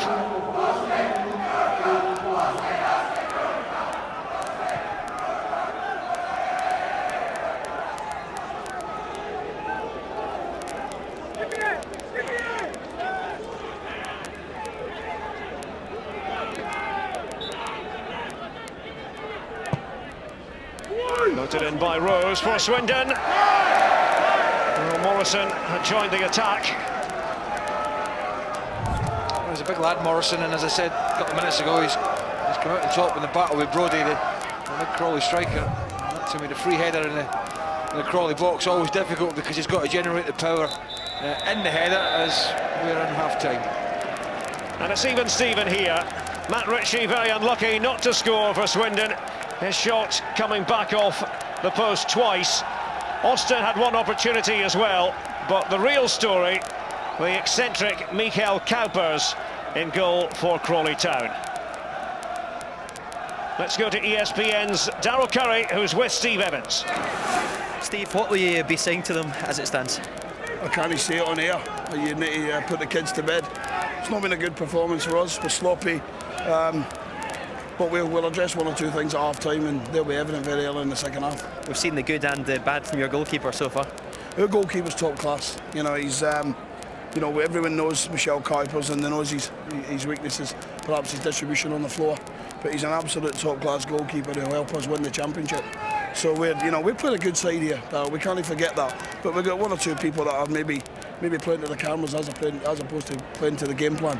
And we'll go in now and their ears will be a bit warmer possibly than what they are getting off. That's not be shouting the ball, and they're just, you know, one or two getting carried away with the occasion. Thanks for your time. Pleasure.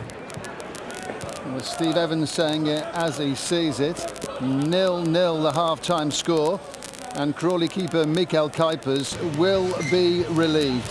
He had a few iffy moments with his kicking, and he nearly scored with a header. But a few minutes ago, he really made up for it. It's anyone's cup tie, and we'll be back in a few minutes.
This competition is you never really know how the story will unfold. The shot comes in here from Austin, and it's Richie, and it's come back off the post again.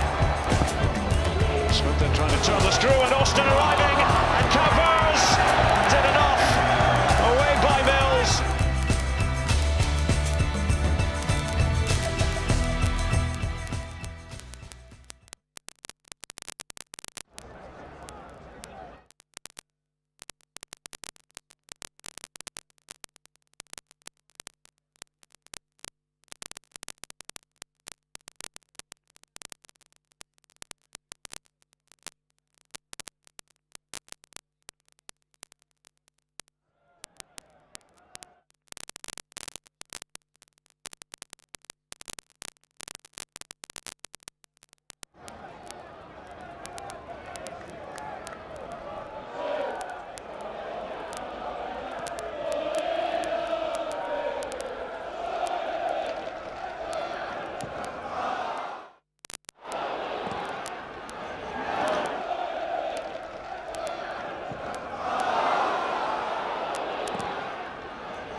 Attacking the goal to our left in the first half. Surely Austin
live football tomorrow here on ESPN includes the Clydesdale Bank Scottish Premier League match between Dundee United and Rangers. That's from 11:15.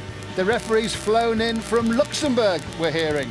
Then on Sunday night at 7:45, it's the Serie A game between 7th placed Palermo and 5th placed Roma. More live Serie A on ESPN.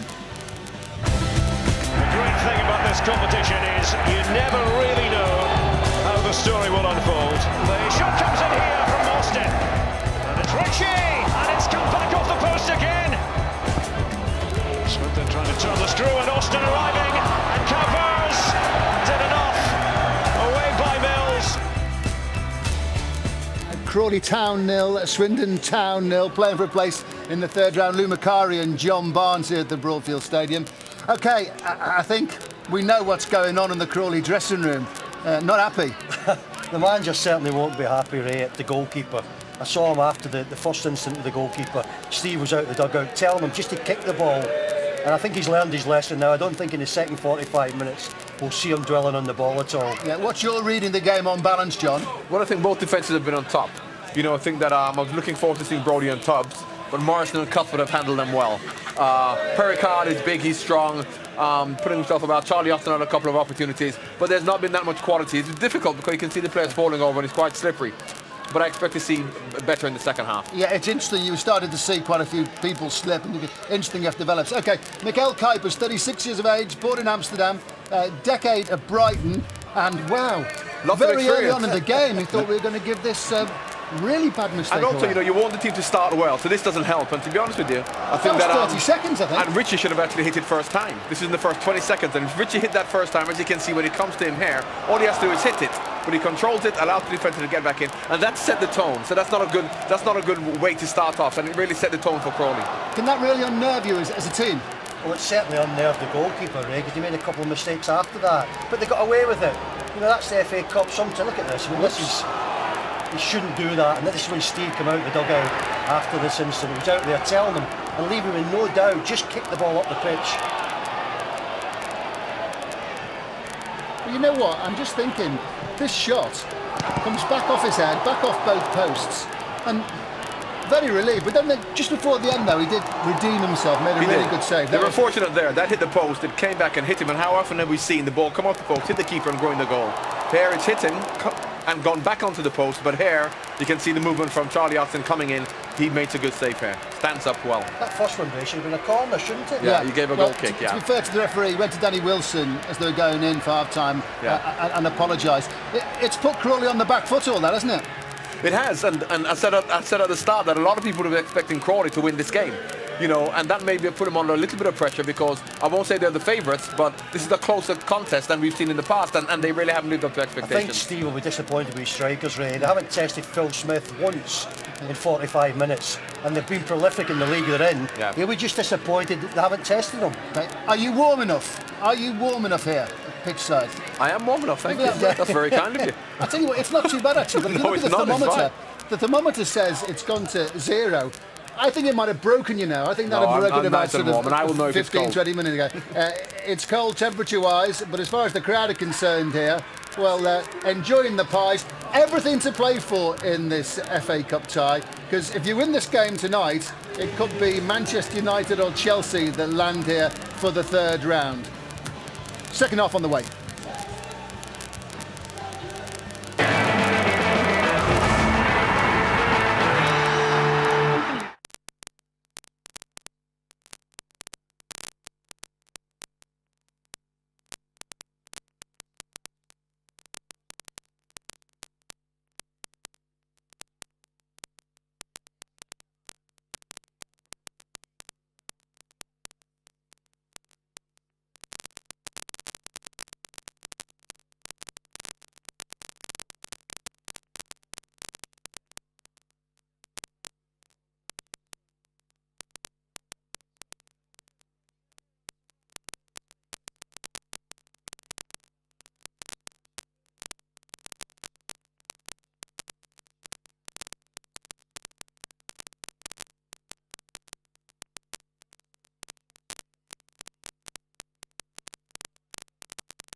tonight, doesn't he? Looks quite comfortable back there.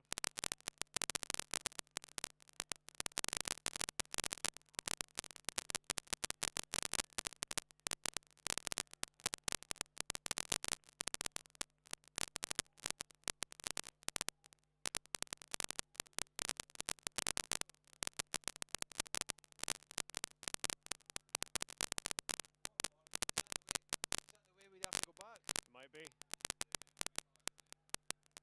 Could be. Why is it shot? Is it shot? Yeah. We're going to take the train back anyway, Darryl and I, but we're thinking about it, depending on how things go.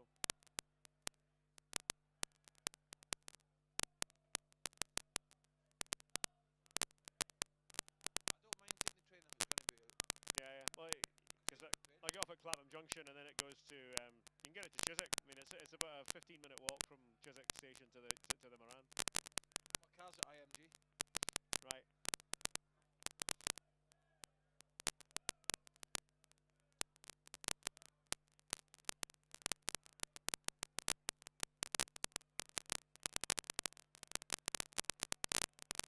The only problem is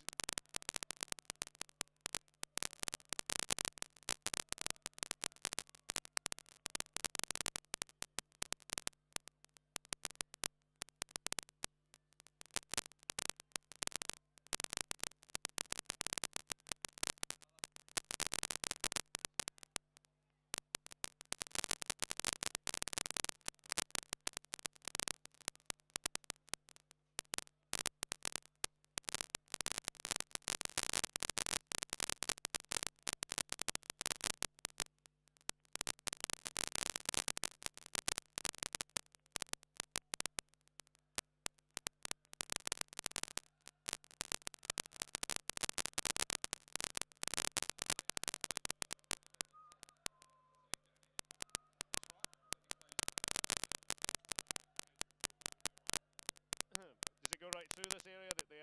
Was the M23 you said? Was it? Yeah. Right.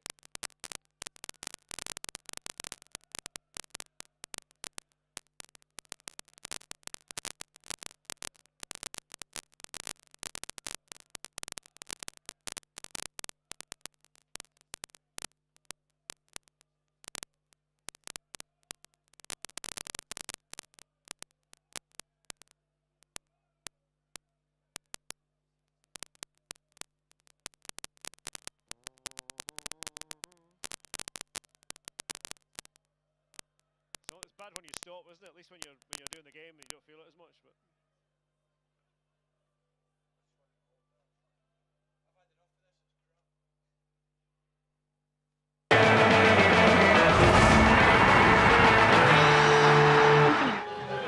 welcome back in the FA Cup, sponsored by Eon. Second round tie. John Barnes and Lou Macari here. Crawley Town 0, Swindon Town 0. Second half about to get going. Players will be out any minute. We come onto the pitch because I think it's starting to get a bit slippy. What do you think? Well, yes, it's firming up, but it's a little bit in between. So that's when sometimes when the players put their foot down, it's soft, sometimes it's hard. And that's the most dangerous time because you get lulled into a false sense of security because you can see it's got a bit of give in it, but it's quite greasy and hard on top as well. What do you think, Lou? Well, there was about 5 or 6 players in the first half where they fell over. 2 or 3 from either side, and it's only going to get worse in this half. You can tell already it's starting to get a lot firmer than it was at the start of the game. And if somebody makes one slip, makes one mistake, they're out of the FA Cup. Does it come into your mind immediately? You come out for the second half, players on the way, you think, oh, hang on a minute, just then a little bit skiddy, then there's that moment of doubt comes in your mind. Well, a lot of players will be looking at their footwear. You know, you do it at the start of the game, but at half-time they'll be thinking, do we change our studs, do we wear Astros, you know, but it's a bit in between because it's still got a bit of give in it, but it's still a little bit hard in places, so when it's a in difficult between, one. John, there's not a lot you can do with the footwear. Yeah, exactly, no. If you wear the wrong studs, you go flying. Yeah. And as I said, in the first half, there was probably 6 players went over at different times. You just hope somebody doesn't make a big mistake and the team gets knocked out of the FA Cup. We've got a few moments. Go on, Barnes, give us a few skills. Come on, go on. I've got my big boots on. Have you not seen the boots I've got on? Last time I wore my nice shoes, you want to be don't you? Those days are over. Those days are over. You see, look, that's all I can do now. Go on, Lou, put it in the back of the net. Too far, John. Back of the net for what? 18 yards, no chance. Second half on the way. Let's go back to Craig Burley and Derek Ray. I don't think we can follow that, Ray. Thank you very much. Our action tonight coming to you from the Broadfield Stadium. Crawley Town's home since 1997, when the old Town Mead ground was sold for redevelopment. For a bit more time there, folks, would have got you Alan Titchmarsh down for a ground report, but Alan was unavailable, so the three musketeers went down and told you it was a bit slippy. It looks a bit slippy. It's getting worse, obviously. He wasn't very good with those skills, was he? Is he getting shy? No comment. Second half is underway, and it's Swindon attacking the goal to our right. Certainly looked the likelier side in the first half. The League One outfit. No Crawley Town chances to speak of so far in this second round confrontation. Up goes Prutton together with Torres. Brody's header on, trying to dovetail with Tubbs.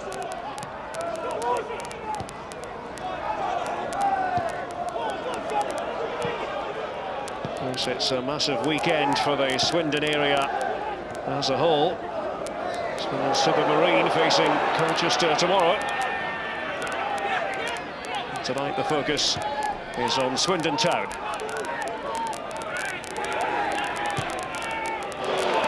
Passed that time by Bullman. Wilson's always keen to go forward from right back. Masterton has had to cover for him. It did well that time, Masterton. And it's been pushed through to Tubbs. Excellent stop by Paul Smith. Playing against one of his former clubs. Well, he's had nothing to go on. Tubbs, absolutely nothing. 16 goals in 20 appearances this season. No matter what standard of football you're playing at, that's a great return. And that's a very good save from Smith. But Steve Evans said, you're going to see a different Crawley in the second half because I'm going to get into the ribs of my players at half-time. And that's a much better start.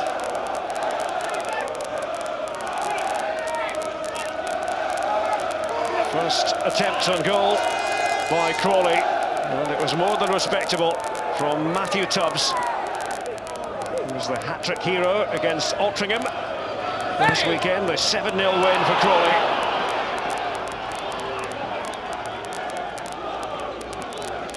He's never got past the second round of the FA Cup in his career. Up to the second round with Salisbury back in 2006-2007. There's Tubbs again. Looking for Brody. Cuthbert covering for Swindon. He's been joined by Rose.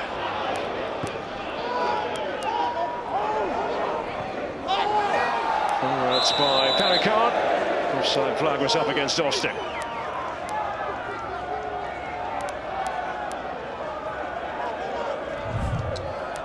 Yep, just try to keep yourself on. It's tight, he's off, he's just off. And again, Crawley there, a good line, pushing up almost onto that halfway line there. Oh, Steve Evans said to Darryl just before just on half-time that there would be no raised voices. I can't believe that.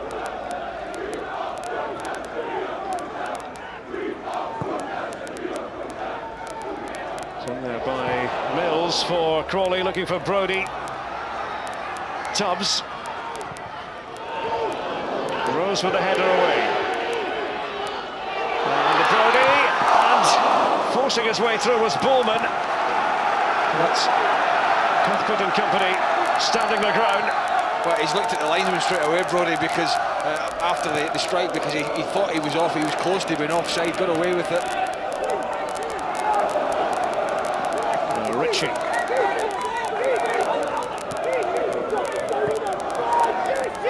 Richie who fired on that shot in the first half that twice came back off the post. In between time it came back off Kuipers, the Crawley goalkeeper.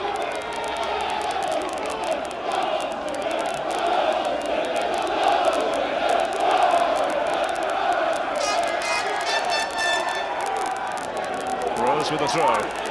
Perricard and Rose.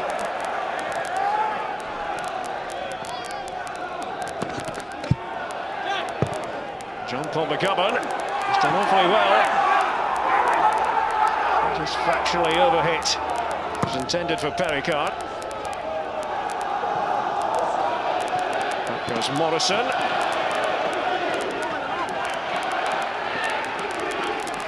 Well, it's been a really bright start to this second half from Crawley. And that's what I was saying, he was offside there, and he had a look after the chance coming with Billman into the box, but good defending again from Cuthbert. Him and Morrison, as lads were saying at half-time, did particularly well in the first half, but Derek, you just might find yourself under the cosh a little bit more in this second 45. Early change for Crawley as well. So substitution is in the offing. It's forward here by Rose for Swindon.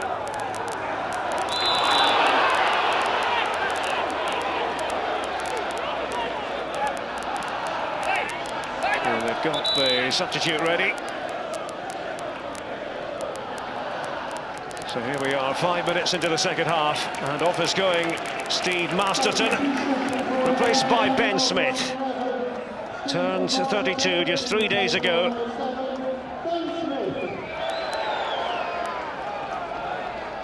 And Steve Evans perhaps here making a tactical shift. He's gone straight into the same position, so it's more of a personnel shift at the moment. Back by Nielsen. Forward by Wilson. Full of running, Danny Bowman. Into the semi-final stage of the FA Cup with Wycombe Wanderers back in 2001.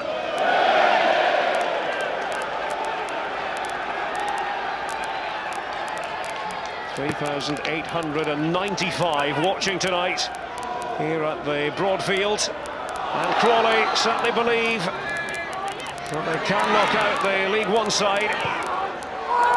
Over there by Nielsen, but Caddis was remarkably cool.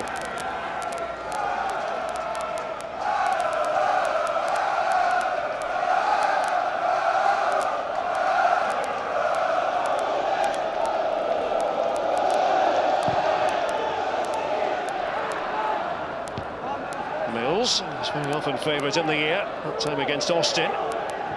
Smith the substitute. No problems this time for Kuipers.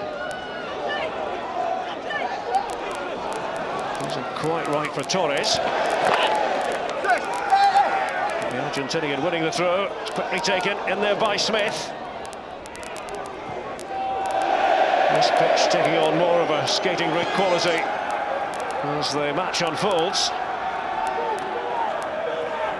Danny Wilson getting his Swindon Town troops organised.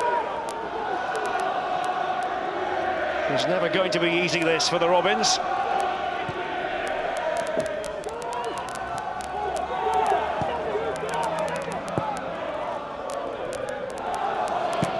The goal was by Nielsen. There's Pericard. In terms of possession in the second half so far, just look at that, Craig. 74% for Crawley. Well, I would say, isn't it? It's half-time team talk from the Crawley manager hasn't, up to this point, hasn't fallen on deaf ears, has it? Because it's been a much brighter start for Steve Evans inside in this second half. A couple of decent chances, some better play, getting it wide, getting it in the box, getting Brodie and Tubbs in positions where if it drops into an area, they can at least get a bit of service and something to go on. They had absolutely no service, nothing in the first half for Crawley strikers. Mills. McFadden again was up there.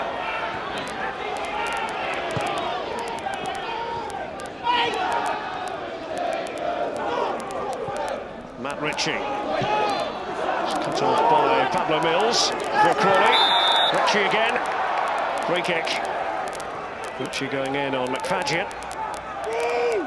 He's a little live wire, Richie, isn't he? He hit the post obviously in the first half. He looks quite lively. A tidy left foot playing on that left side of a 4. Not the biggest. Spent part of last season on loan at Notts County. And a free kick forthcoming for Crawley Town.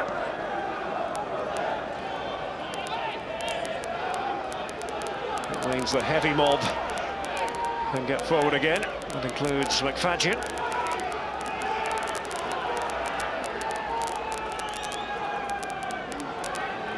I think Smith at the moment's 5 yards offside. Taken by Howell. Mills was trying to put on a bit of pressure. Austin was the man back there defending for Swindon Town. Yeah, Mills just pressurised him there, just nudged him a little bit, made sure Derek that he wasn't getting a free header. And this is a tricky little period for Swindon. Smith the substitutes. Pericard with a header away.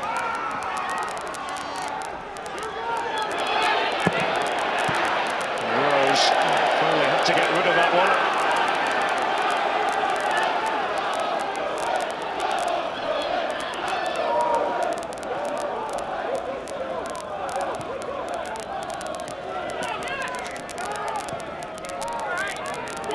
No scoring in this second round tie. Crawley Town, the high flyers from the Blue Square Bet Premier. And Swindon Town, who've had their ups and downs in Empower League One this season.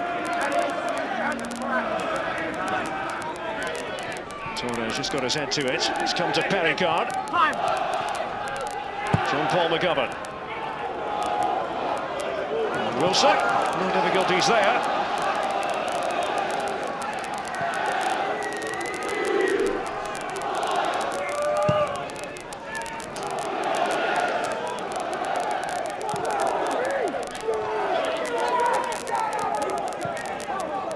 Richie could only angle it out of play.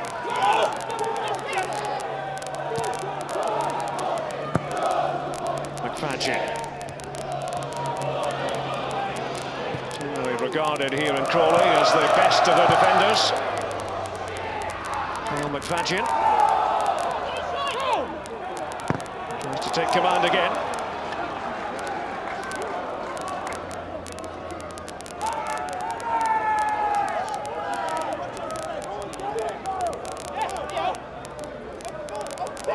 Wilson looking for options. Got his header on.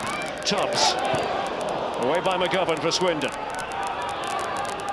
Slip was by Pericard. It's not the first, he won't be the last.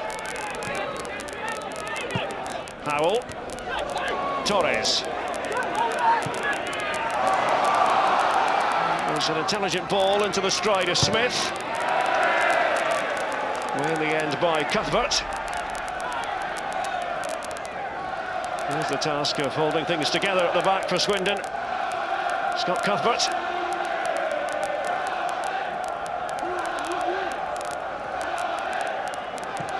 And you don't want to pause for very long out there. This biting Sussex evening.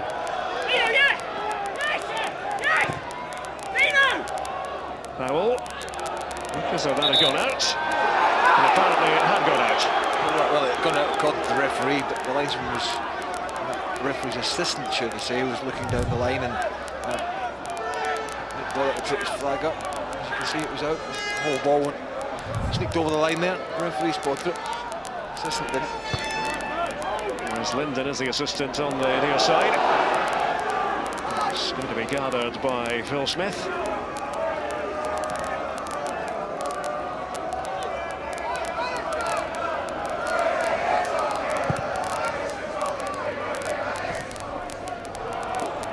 On by Pericard. And Timlin's pass. Austin. There's McGovern. And Pericard won't get there. John Paul McGovern trying to set something up for Swindon Town.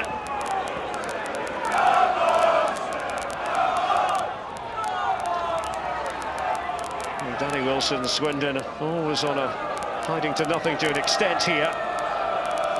If they win, then the general opinion will be that's what they're expected to do. If they go out, it'll evoke memories of Histon a couple of years ago. Under by Caddis. It's Crawley Town, very different proposition really from most non-league teams. And resources at their disposal.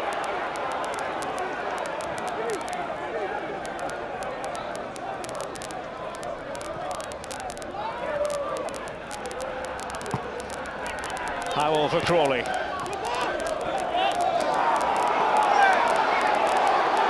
will be a Swindon ball. That's twice the referee said that Cuthbert's headed off the back, he touched his head, which was to the amusement of the Crawley striker on both occasions.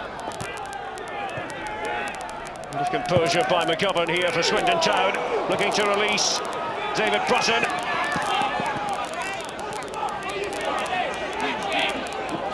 Brutton being stopped by Mills. Whistle's gone. So I think this is one of these occasions where Brutton's just going over there, and he sees, through his experience, he sees Pablo Mills sort of busting in, trying to get too tight, and just he sort of gets his body in front of Mills there, and he bundles him over. And really, Pablo Mills, having played at the level he's played at and for the clubs he's played at, should have known a little bit better there.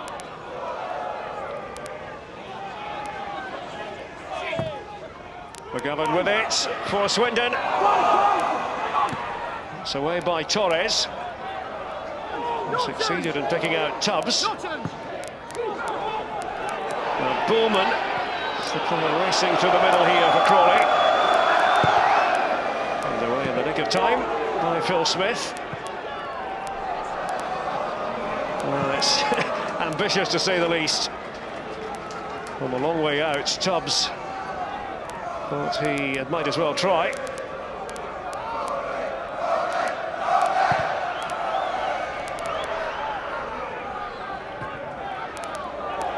Card. McGovern. This is Caddis.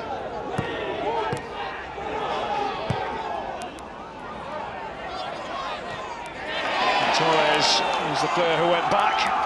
He got the last touch.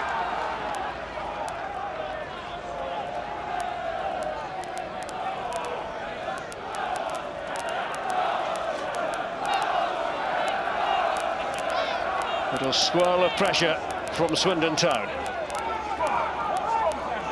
Cuthbert and Morrison both up for the corner. Cuthbert trying to time his jump.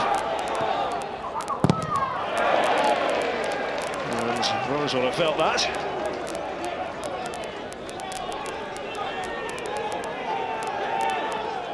Tough competitor.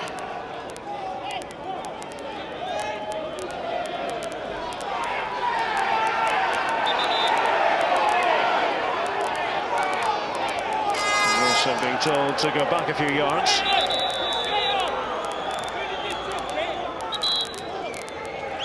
Rob Shoebridge, the referee, wanting a word with Rose. Springing over Brodie as well.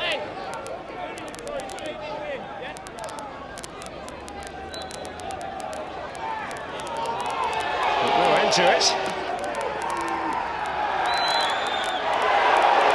Whistle sounding. Free kick given against Rose.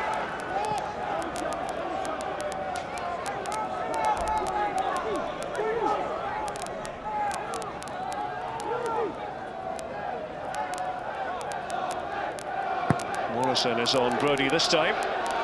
There's Morrison. He's won just about everything in the air. The young defender. And this came out towards Smith, the Crawley Town substitute.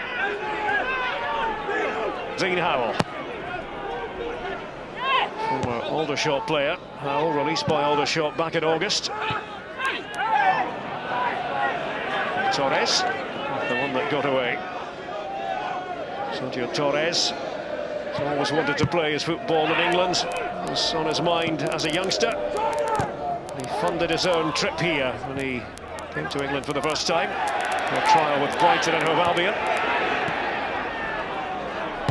McGovern.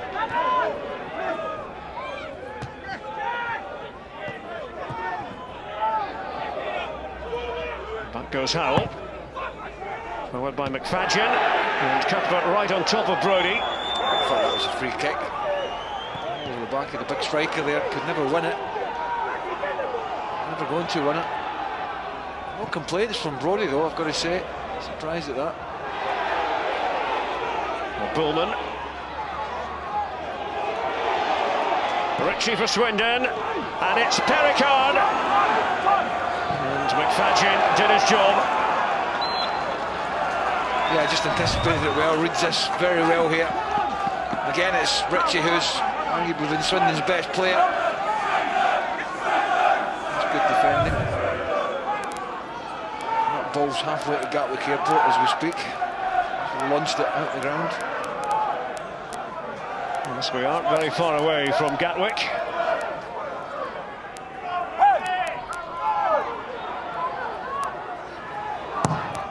Rose takes it for Swindon, and Cuthbert tried to steer it towards goal, and it's come back in here. And Crawley breathe a big sigh of relief. Well, I don't know how he finds this amount of space. Cuthbert, Dean Howe, I think it's Howe, the left back, just sort of looks away. I don't know where he's trying to look at it, but he's not watching the man. As soon as he's just glanced away, Cuthbert was gone. Oh, waiting inside the penalty area, and cleared off the line. In again this time! Austin for Swindon. Charlie Austin, the top scorer. A timely goal, and joy for the little knot of Swindon Town fans who have made the journey to Sussex. Well, they came out in the second half, Crawley, and they really showed a great deal more impetus and a great deal more threat, but they haven't really looked comfortable from these cross balls into the box. I think it was Bullman that gets it. It was Smith that got that clear initially. It was almost over the line just here. Does his job, but again, nobody picking up Austin, who really didn't do anything but just anticipated where the ball might drop down to. And that's a great volley from Austin. Keeps it down, does everything right. And Kuipers, no chance with it. Absolutely no chance. Scruffy little sequence in the lead up, with an emphatic finish from Charlie Austin.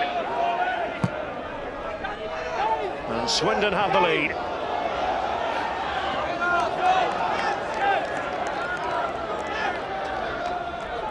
And the importance of Charlie Austin to Swindon Town isn't lost on the manager.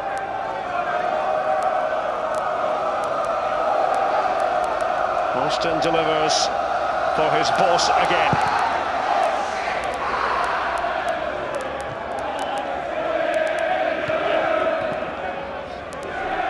Now, what sort of response will that elicit from Crawley Town? Here's Tubbs. Play on. But he almost managed to get on the end of that one. Prutter.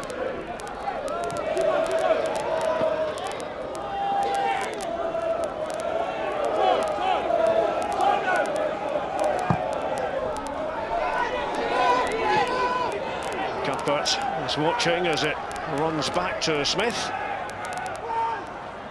And disappointment for Steve Evans. Crawley have given it a bit more of a go in the second half. Shot by Tubbs early on in this half, forcing a fine stop from Smith. But now they are 1 goal in arrears. A little bit of hesitancy that time by Wilson, but no price to pay. Oh, good header again from Morrison there. Really has been impressive, along with Cuthbert back in the middle of that Swindon defence.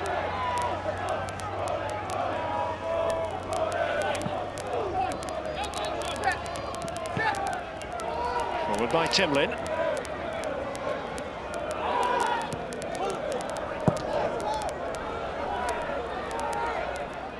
Now Cuthbert. Powell wanted it. Just waving off Torres.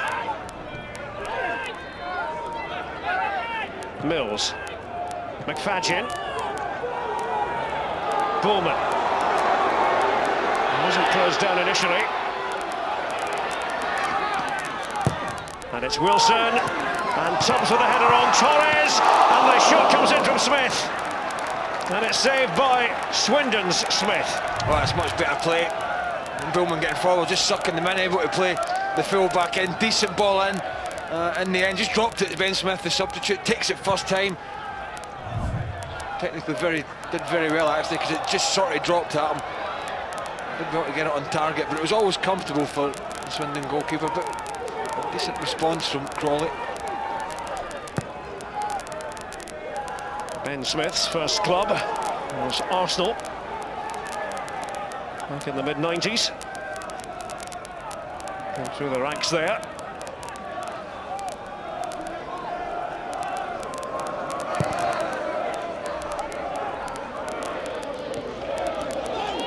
Looks as though Thomas Dosebi is going to come on for Swindon Town. Togolese international.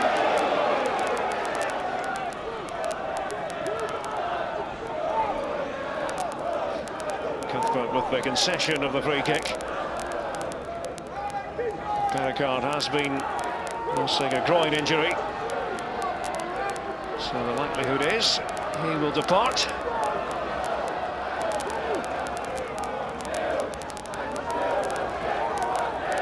Wilson and McFadden together. So it's swept in by Mills. Trotton's header away. Torres. Now Howell.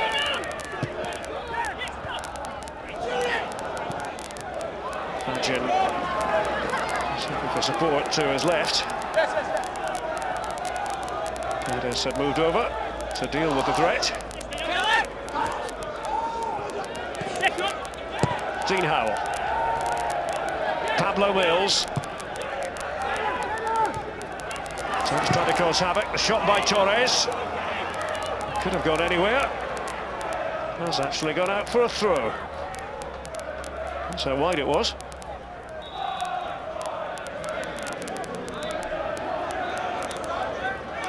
And Swindon want to make this change now. Thomas Dosebi on for Vincent Pericard. He's got to a power of work. Has been struggling for fitness. So Dosebi is on. The 31-year-old, recently rejected call up by Togo to concentrate on his career at Swindon Town. We're here by McGovern.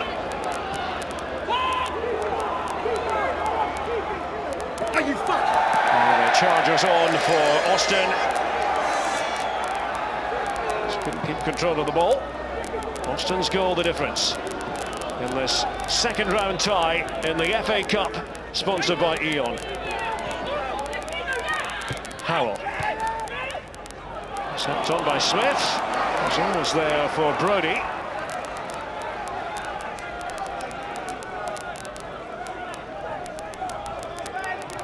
We have live football coming up on Sunday here on ESPN in the Clydesdale Bank Premier League. Dundee United against the leaders Rangers, on the air from 11:15. And then in the FA Cup on Monday, Droylsden against Leyton Orient. Monday from 7.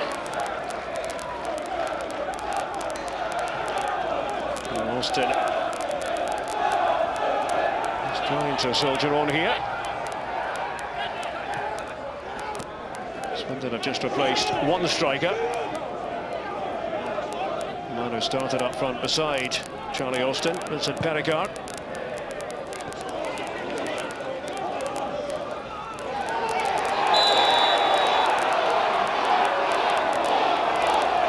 Well then, the referee had a good view of that. Richie's on the ground.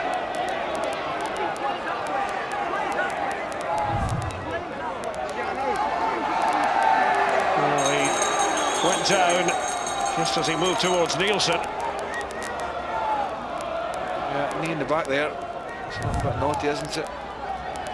He might be saying I was trying to get out the way.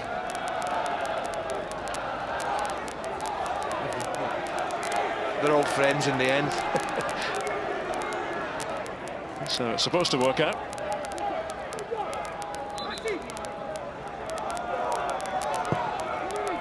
Swindon looking for the second goal that might make sure.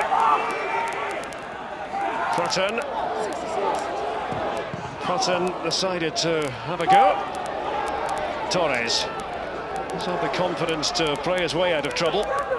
The one from Mar del Plata. And Tubbs. Cuthbert came to meet him. McGovern. They approach the final 15 minutes here at the Broadfield Stadium in Crawley. Bowman's pass. What do the Blue Square Bet Premier side have left? Brodie. It's got to be a free kick again. I mean, that's Cuthbert again. To be fair, he sort of looks at the referee, but he's never really complained. And I think he's got a lot of reasons to complain at times with 1 or 2 challenges that have been a little bit late. They've not been nasty, they've not been cynical, just been late. And he hasn't got his free kicks round about the edge of the box for it. He does cut the figure of a big, honest fellow, Brodie. Here's Torres running at the Swindon defence, and there's the equaliser from Tubbs! Just like that! The piece of inspiration the Crawley Town supporters were hoping for. It's 1-1. Well, you know, I just wondered about this lad Tubbs, how he's got all these goals. And I think in that one moment, in that split second, probably told you everything you need to know about this lad. Because it's an absolutely wonderful finish. Torres comes in off that left-hand side, just pokes it in, gets a little bit away from Morrison, but he's got absolutely nowhere to go. He's got no room to manoeuvre, and all he does is he dinks it with the outside of his boot to get the angle, to get the little bit of cut spin. Unbelievable finish, great finish, and Darryl Curry's downstairs with Steve Evans. Steve, exactly what you needed at that time of the game. Yeah, we did. We were hanging a bit after the goal. I thought perhaps the second half we were a lot better. But their goal came against the run of play for me, but we got sloppy. You got Matt Tubbs, you've always got a chance in any game. You know, the boy's an incredible finisher, but you know, it's a cup tie that can go either way now. Do you stick with this as it is right now? Can you change it? We're going to change in a couple of minutes, yeah. What's the change doing? Yeah, we're going to take Scotty Nielsen off, and we'll bring a young man on from Queen's Park Rangers. Unless Brodie goes and sticks happening in. Thank you. And here they come again, Crawley. It's Brodie. This was an absolutely wonderful finish from Tubbs. I've got to say that. He's just hardly in it to go on the lad now. That's a great first touch. Now he's crowded out there because he's got Rose the full-back and he's got Morrison, the big centre-back, who has been excellent. The first touch is great. And the second one, well, it's something you dream about. Keep the heads, he's saying. He's back in the game. He's sided back in the game. And boy, you can see now why that's 17 goals for that fella this season. Great return. Prolific goal scorer, Matthew Tubbs. He's levelled this contest. And Torres, who had a hand in that goal. Looking a bit like a man possessed here.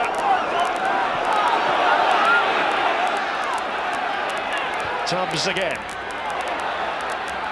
And Smith just losing out to Timlin. You heard Steve Evans mention Abdoulaye Belbadji, the 18-year-old. He's poised to come on. But here they come again. Crawley Town, can they take the lead? Bowman was waiting to finish off the move. Well, there's two. I think Tubbs and Brodie actually got in the way of each other in the edge of the box, so they only really had Smith in there. Brodie was suggesting there was an elbow as well, but he looked to me as if he collided with his own player, and that really thwarted a great attack. You can just see it. Well, actually, it's Cuthbert. It just does him. Cuthbert nudges Brodie out of the way, and then Brodie falls into the goal scorer Tubbs, and that really stopped him in the track. So he had every reason to complain again. We're not worried about the cold weather.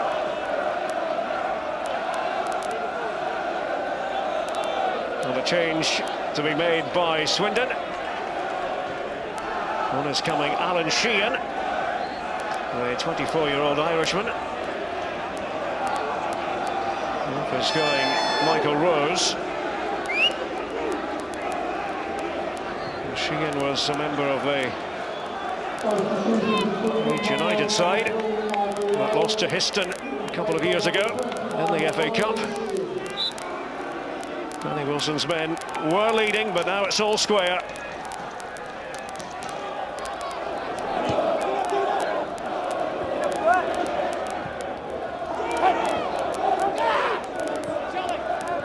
Austin.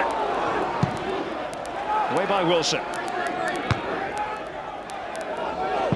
Ball sent over from the right. Earlier was from Nielsen. We heard from Steve Evans that he's about to be replaced by Abdoulaye Belbadji,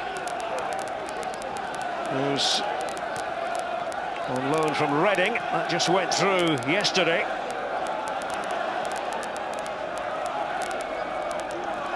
He's an exciting young prospect.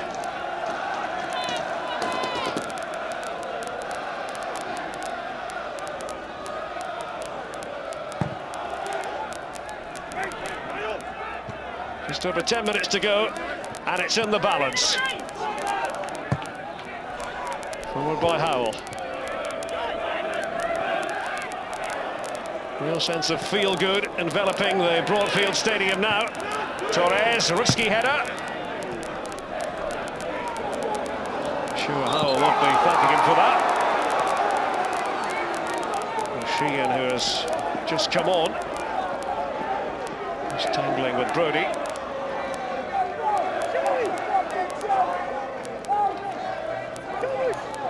Brodie, the big man from Gateshead. He's scored 3 goals in his last 3 games.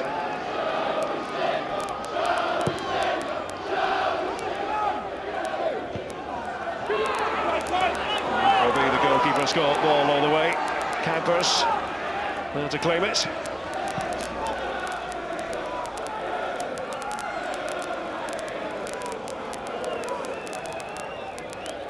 Tom's there with Cuthbert, backing off now. Cuthbert.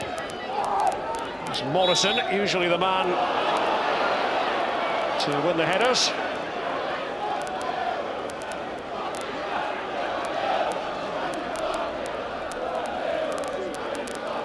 And it's come alive, this cup tie, in the second half. Chances in the first 45 minutes were few and far between.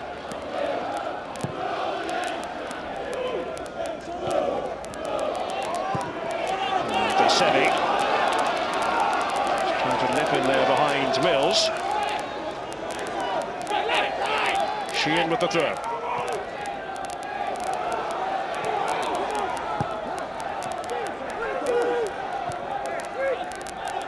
Timlin.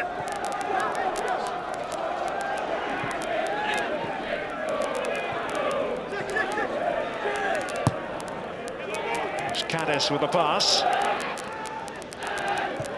Dosevi. It's clever play. And there by McGovern, just slipping as he released the ball. At the moment, this tie is heading for a replay at the county ground in a week and a half's time. Protton. Wilson went back there. A bit of bumping and barging, and perhaps an arm on the ball as well. Bob Shoebridge unmoved.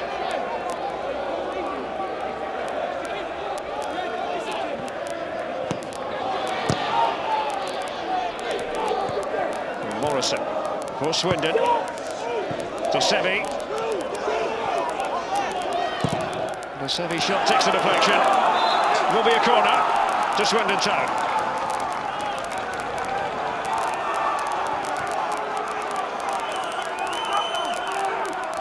Tension building here.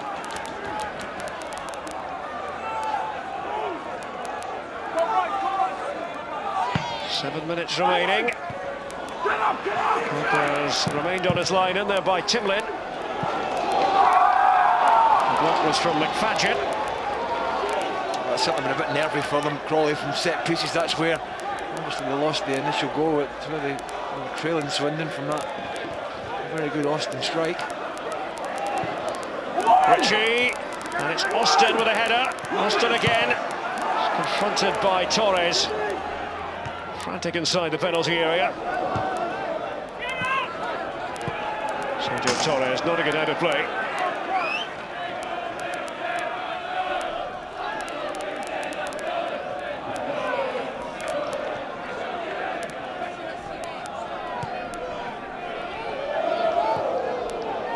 Abdoulaye Belbadji is going to come on, the next stoppage in play.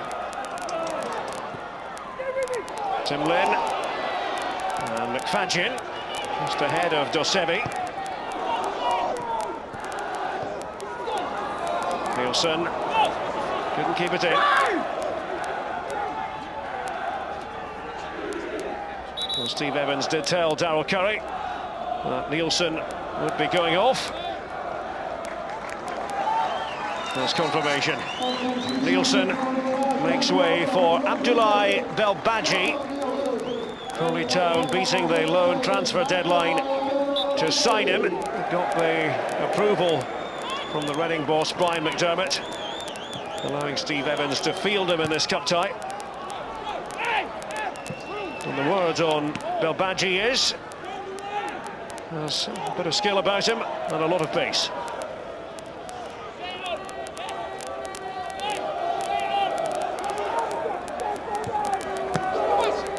If anything, that shirt looks just a size too big for Belbadji. There were special circumstances. He's just joined the club on loan.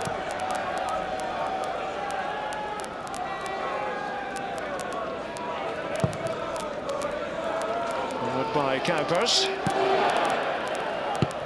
Just missed timing his jump that time, Belbadji. Brody. Bowman was following through. And Smith was sure-footed.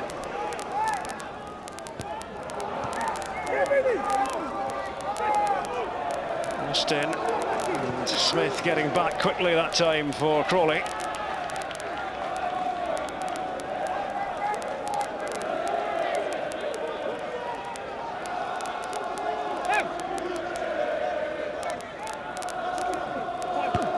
It's likely not what either side wanted. The replay. Steve Evans was quite vocal about that before a ball was kicked.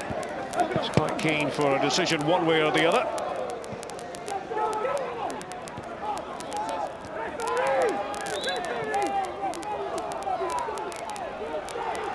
It's going to be another change for Crawley. Craig McAllister coming on. McAllister, the 30-year-old Scot.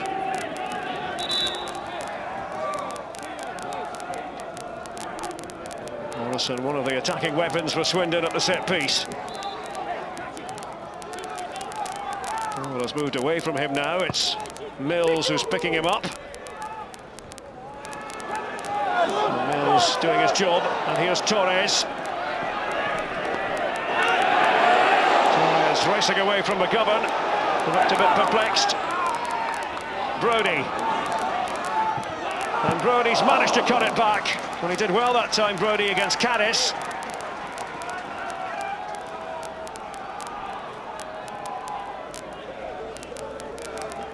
Inside the final 3 minutes of normal time. I'm sure Steve Evans will be much happier with his second half effort by Crawley. Heard what he thought of the first half display, which was a bit lacking in flair.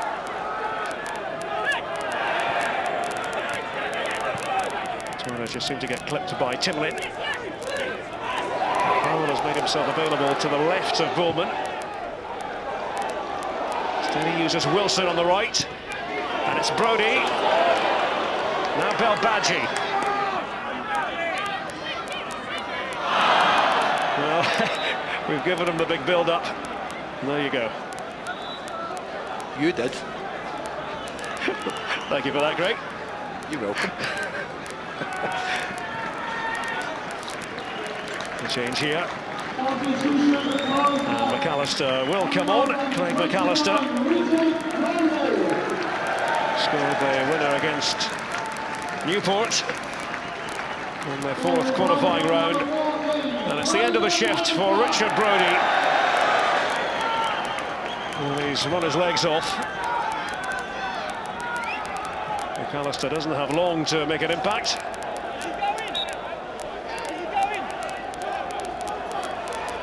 Much better spectacle in the second half. Yeah, absolutely. Much more of an open game.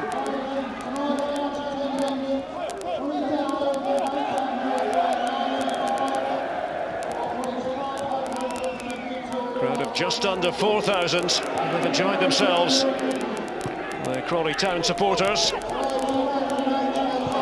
well, it wasn't struck well enough by Smith.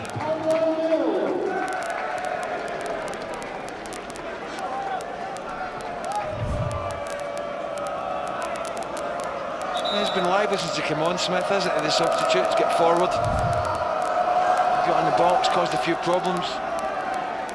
John Paul McGovern about to go on.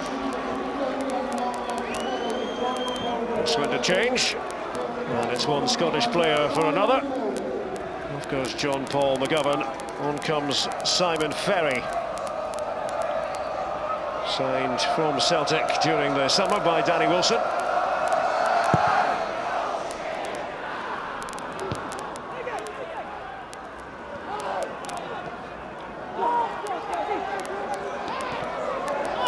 Added time at the end of the game now.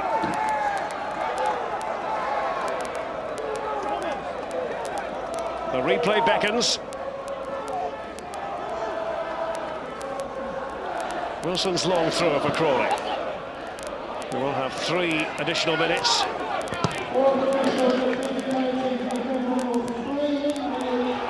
This is the scenario that Steve Evans desperately wanted to avoid.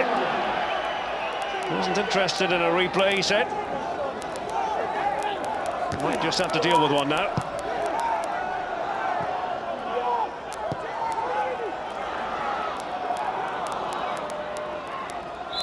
Torres went sliding in. Quickly taken free kick by Swindon. Forward by Richie and Dosevi. Falling foul of the referee. I think what we've seen here tonight, Derek, is a game that's been, you know, pretty even Stevens between both sides, but it's been a tale of two strikers in form. One for Swindon, Charlie Austin, who gave him the lead with an excellent volley, and then Tubbs, the talisman for Crawley. 16 goals coming into the game, making that 17 now with a wonderful equaliser, just executed brilliantly to give Crawley hope.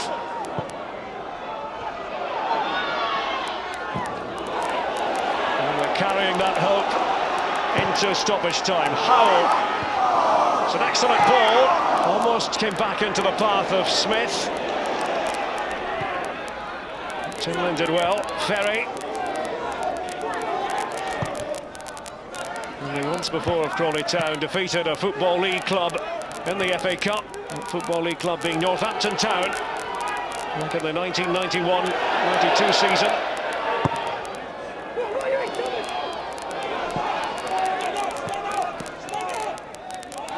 Almost looked like a bit of a lost cause for Dosevi.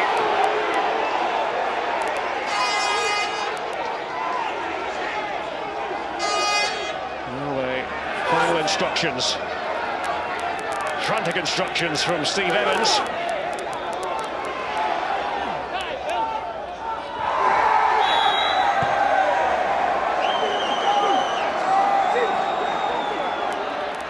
Well, they might be able to give it one last push.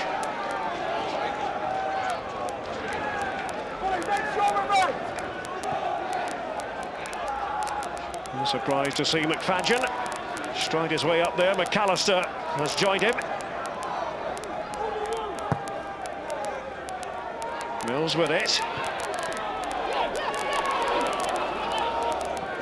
Belbadji. There's Timlin.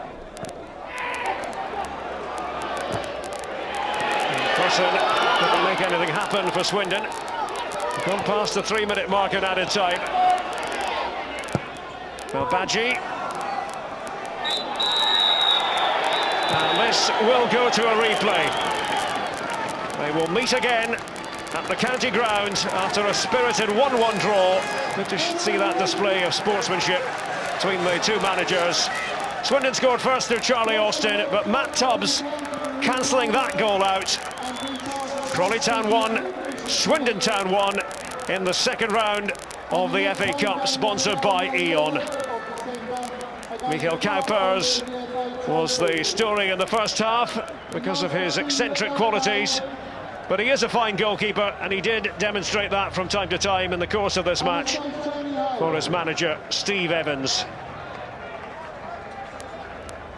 The Crawley manager did make the point before a ball was kicked that the replay, as far as he was concerned, was the worst of all worlds, but that is now what he has to contend with. They will do it again in Wiltshire a week and a half from now.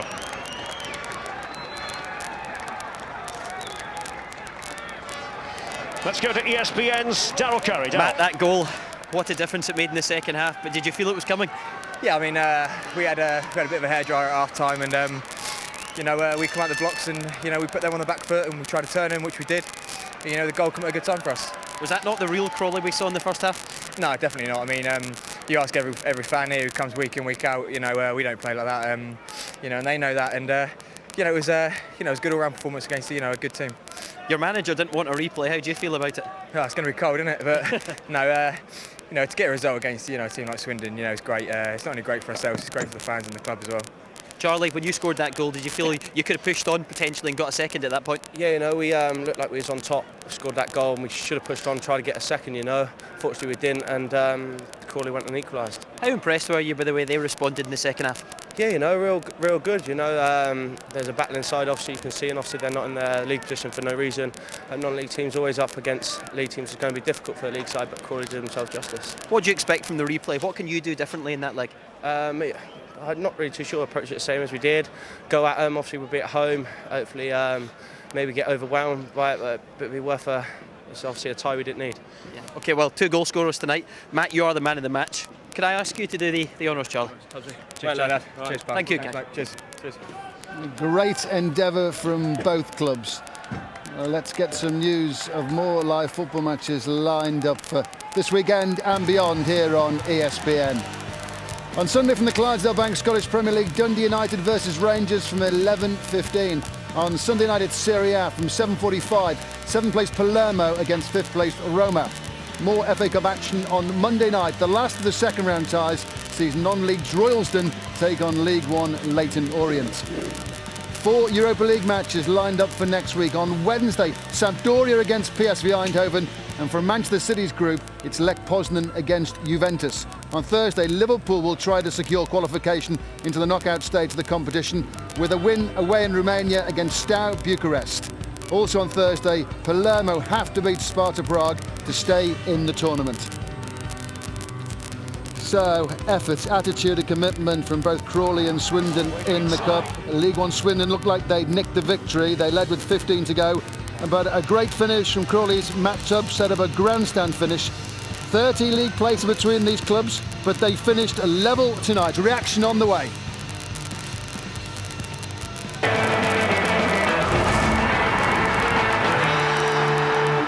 What happened with that? I couldn't really get it to work at the end.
Is there another break, Bev, or is this it? This is the...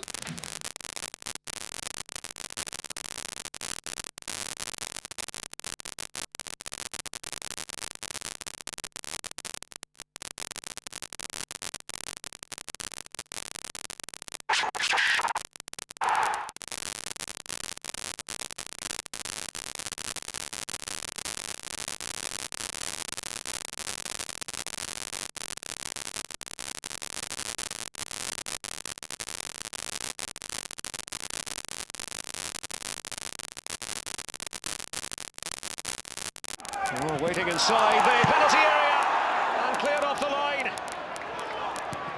And again this time, Austin for Swindon.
Ray, Bev, tonight I'm just going with about.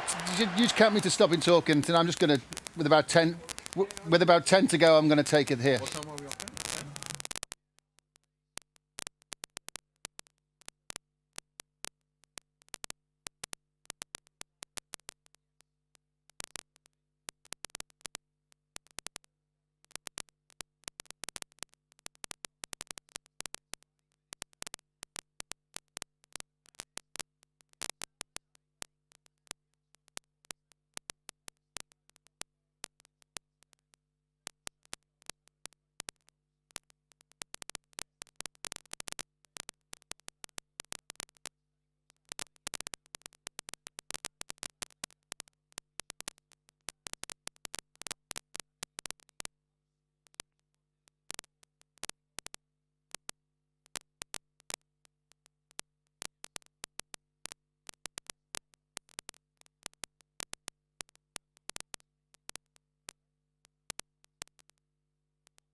Pushed through to Tubbs, and again this time, Austin. Here's Torres running at the Swindon defence, and there's the equaliser from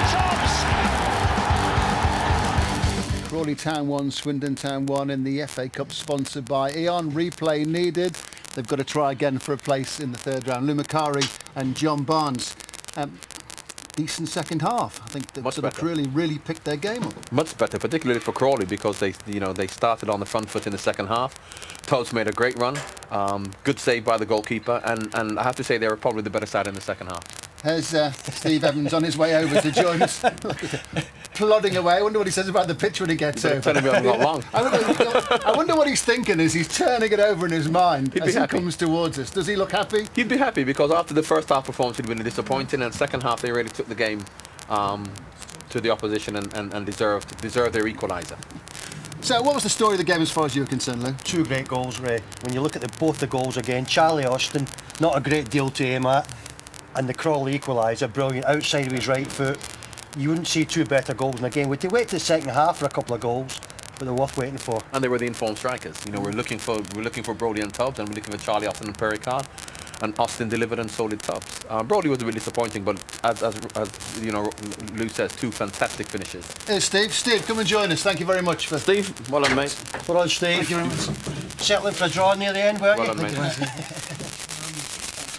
I think it was the first half we didn't really play as we could, and I think one or two thought of ESPN being here, but we had words in the dressing room at second half, and I think by far the second half we probably deserved to win the cup tie.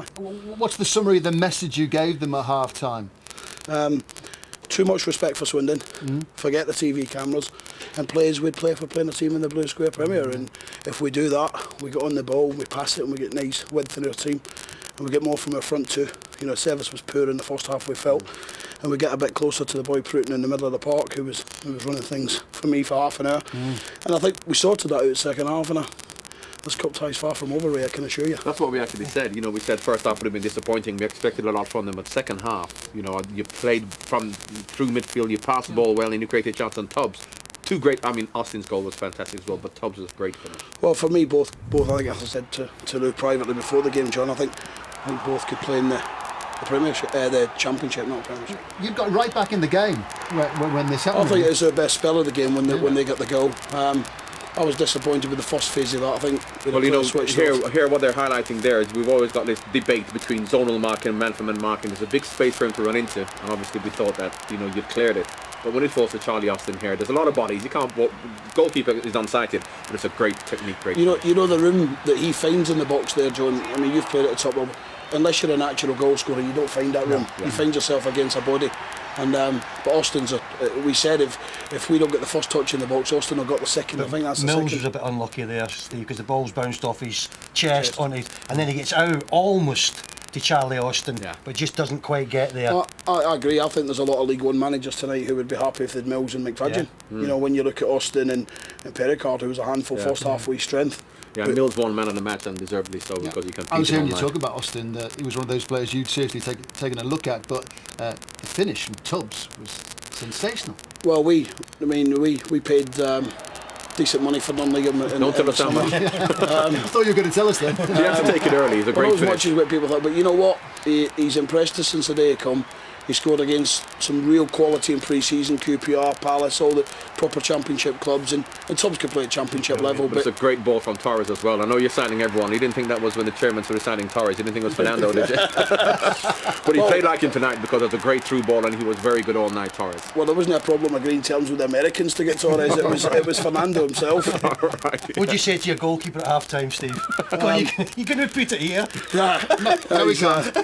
Yeah, well, he's. I think I said to you, we know he's got a distribution problem on the deck, but he's had some wonderful saves tonight, and he's probably kept us in it in the first half with 1 or 2 saves. But one or two things we tried to put positionally right at half time, but we also said to them, we're 0-0 here with Swindon, League One. We've not played. They think that they've dominated, but we know we've not played. So the message to the guys was, let's make sure when the supporters leave here and the ESPN cameras get deragged, that they know that there's a Crawley Town team who are half decent, and we've shown that, I think. Stay with us for a little bit longer, please, because we just want to hear from Danny Wilson, see what he thinks. Danny, what did you say to the boys after that game? That was a hard-earned draw for us, quite honestly. That's before we kicked the ball in anger. This was a tough tie for us. We said that, and it panned out that way as well. When you get your nose in front, as we did, we thought we'd hold on to it at least, or take it further. But again, persistence from their point of view. So you've got to tip your hat to them. Our keepers pulled off a great save, I have to say, just prior to that.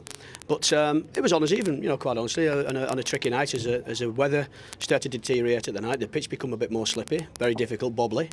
But overall, it was a good FA Cup tie, wasn't it? They pushed hard. They don't really look like a non-league side, do they? No, they don't, do they? That's they've got to take some stopping. I would expect in their league, and the tie's not over yet by any stretch. They've had some very good away performances this year and results. I think from our point of view, it's. I think the nice thing is we know what's in front of us now. It's not. We've not come from the unknown, and players didn't know who they were playing against or what they were playing against. Now they've got a good idea, and they know it's going to be a very tough tie at our place. So from what you've learned tonight then, how do you approach that second match? Very positively again. We came here to win the game, and I think we'll do exactly the same at their place. But obviously I think 1 or 2 of the players will understand what they're playing against, and that's when you have that little bit of information in front of you, you can be a bit more understanding of what's required of you. Danny, thanks for your time. No problem, thank you. I can tell both clubs are revved up now for the replay immediately. So much at stake for a place in the third round. When you got your equaliser, all of a sudden you could see it gave you a bit of momentum, and you had a chance straight after that. Yeah, I think he just expected it to come to him, and I thought, like John said off air, is that a diving header maybe puts it in the net, but a bit of a deflection as it comes to him, and he tried to bring it down his chest. I think we're unlucky there. I think it's maybe a heavy touch. Yeah, heavy touch. If Danny would normally take that and slot it, but I think Danny Wilson summed it up right there. They know a lot more about us, but we now know a lot more about them. And we fancy ourselves going to Swindon. We don't have a problem with that. We go there and we play like we played second half. This is a proper cup tie, still alive. Yeah. And on balance as well, it's all part of a learning curve. I know you're set up as a League One club already, the big investment, but as you're saying there, you're getting used to the cameras, getting used to situations like this. It's all part of the process forward. Well, we're all learning every day, Ray. It's a tough challenge to win at the top of the conference when you consider the quality of clubs like Luton and Wrexham and Wimbledon, and there's a host of them that we could name. But we'll look to strengthen in the January transfer market if we can. Yeah. The difficulty, of course, is finding players that quite genuinely are better than we have, and because there's a whole raft of things come into that, as Lou and John know, the transfer fee and then the terms. But we'll try if we can. We've got nice and lean in recent weeks. We putting players on loan, and 1 or 2 have gone the opposite way. So we're ready to act, but we're working hard now to identify those targets. You're in the draw on Sunday now. Can it tempt you to say, in an ideal world, what you'd like? I know you've got to win the replay first. Well, I'd love obviously to draw one of the big Premiership clubs. At home or away? I suppose if you're the chairman, you say away. If you're Steve Evans, you say us, because we're bullshit enough to think perhaps, Ray, that we could do well in it. You know, we're really pleased that we're still in this cup tie, because we fancy ourselves at Swindon, and we hope you join us. Thank you for coming over to join us. Thank you very much, and good luck for the replay. Thank you, Lou. Thank you, John. That is it. Great cup tie here tonight. The draw on Sunday on SoccerNet, 6:05. See you soon. Bye for now.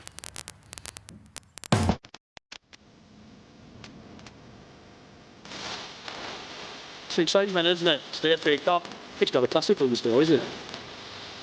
The great thing about this competition is you never really know how the story will unfold. But the shot comes in. It's Richie, and it's come back off the post again. Austin arriving, and Kuipers did enough.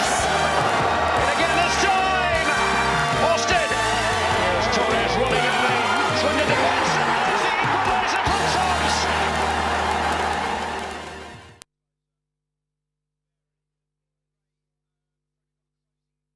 I'll wait for you.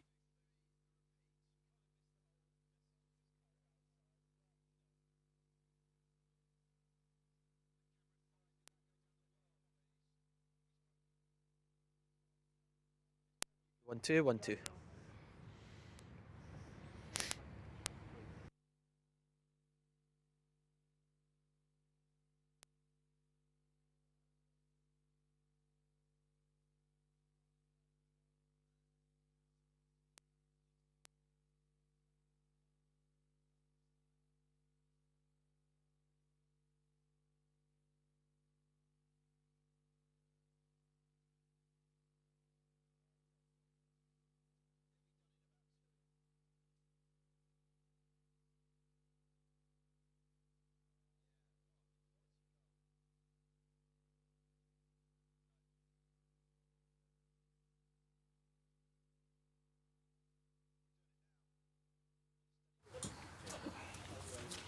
One, two, three, four, 5, 6, 7, 8. In the second round of the FA Cup, sponsored by Eon, Crawley Town and Swindon Town went up against each other, playing for a place in the third round, and who knows, Chelsea or Manchester United might.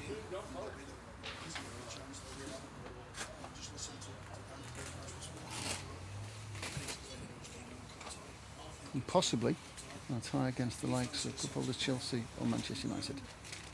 30 places between these two. Okay. Yeah, okay.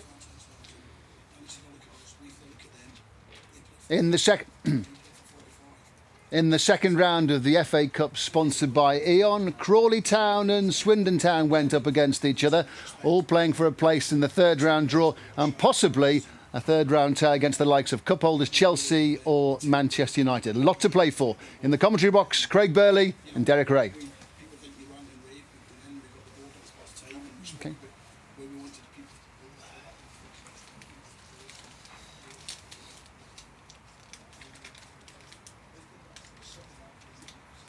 Waiting for me? You're going to play the closer indicator,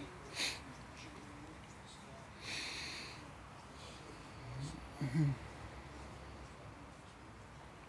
So a replay is needed.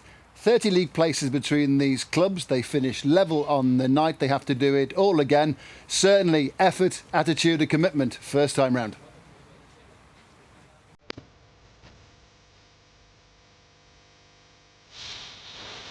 It's excitement, isn't it? It's the FA Cup. It's got a classic on the still, isn't it?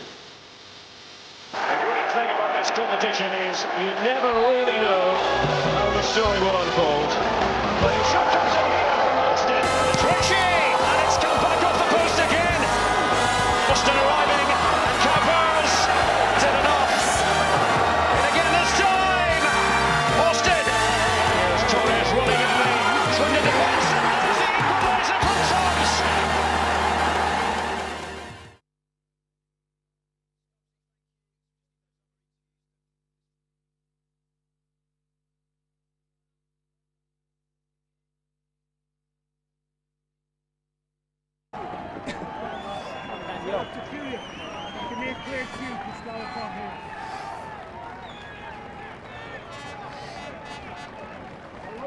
Matt, that goal, what a difference it made in the second half, but did you feel it was coming?